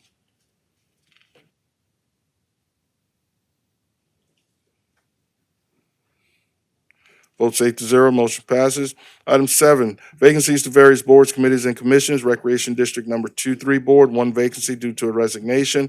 Recreation District Number 3A Board, 1 vacancy due to a resignation. Recreation District Number 11 Board, 2 expiring terms on 7/1/2026. Bayou Cane Fire Protection District Board, 1 expired term. Schriever Fire Protection District Board, 1 expired term. Coteau Fire Protection District Board, 1 expired term. Bayou Blue Fire Protection District Board, 1 expired term. Fire Protection District Number 5 Board, 1 vacancy due to a resignation and 1 expired term. Downtown Development Corporation, 1 expired term, representing the Economic Development Advisory Board, EDAB Council. Terrebonne Parish Tree Board, 1 expired term. Terrebonne Parish Advisory Committee for Disability Affairs Board, 1 vacancy, representing Terrebonne Parish School Board. Children and Youth Services Planning Board, 1 expiring term on 7/24/26, representing DCFS, 4 expired terms and 1 vacancy due to a resignation, each representing the following entities: 1 representing social services and 1 representing mental health, 1 faith-based organization, 1 representing recreation, and 1 representing the Office of the District Public Defenders, 32nd JDC. Library Board of Control, 1 expiring term on 7/9/2026. TGMC Hospital Service District, 2 expiring terms on 7/31/2026. Home and Terrebonne Public Trust Financing Authority, 1 vacancy due to a resignation. Item 8, announcements. Mr. Bazron. Yes, sir. So starting Friday, June 26th from 7 to 10 p.m., we have the Live After 5 at the Courthouse Square with the Caniacs Band. On Saturday, June 27th and Sunday, June 28th at the Barry P. Bonvillain Civic Center, we have the United Homa Nations Celebrating Abilities and Disabilities Awareness Powwow. It is free and open to the public. And on Saturday, July 4th from 12 noon to 9 p.m., you've seen our 4th of July festival celebrating America's 250th birthday at Bayou Country Sports Park. Will include a parade, car shows, kids activities, hot dog and pie eating contest. Looking for some people to come eat some pies and hot dogs up here. Live music, food vendors, and fireworks at 9 p.m. On Sunday, July 12th, 4:30 p.m. to 8:30 p.m., we have the 5th Annual Juice Fest in the Courthouse Square, a free community event featuring food trucks, vendors, games, and nonstop music. And then on Tuesday, July 14th, from 4 to 6 p.m., we have the Back to School Health and Wellness Fest at the Terrebonne Parish Health Unit at 600 Polk Street. This event includes a school supply giveaway, on-site community agencies, free sports physicals, free vision screenings, assistance with check-in immunization records, information about WIC services, and more. Thank you. Mr. Babin. Yeah, I just want to remind everybody that the tunnel will be closed starting Friday night, Saturday night, Sunday night, and will reopen again, I think at 5 o'clock on Monday morning for DOTD to do some work in the tunnel. So the tunnel will be closed this weekend. Thank you. And from the chair, we've, just to remind everybody and put it out there, we just endured, storm that came through, and, it's still hurricane season. Please prepare yourselves and, do whatever you need to do to be prepared if we do have a storm. That being said, I'll entertain a motion to adjourn. Motion by Mr. Amity, second by Mr. Champagne. Members, vote your machines.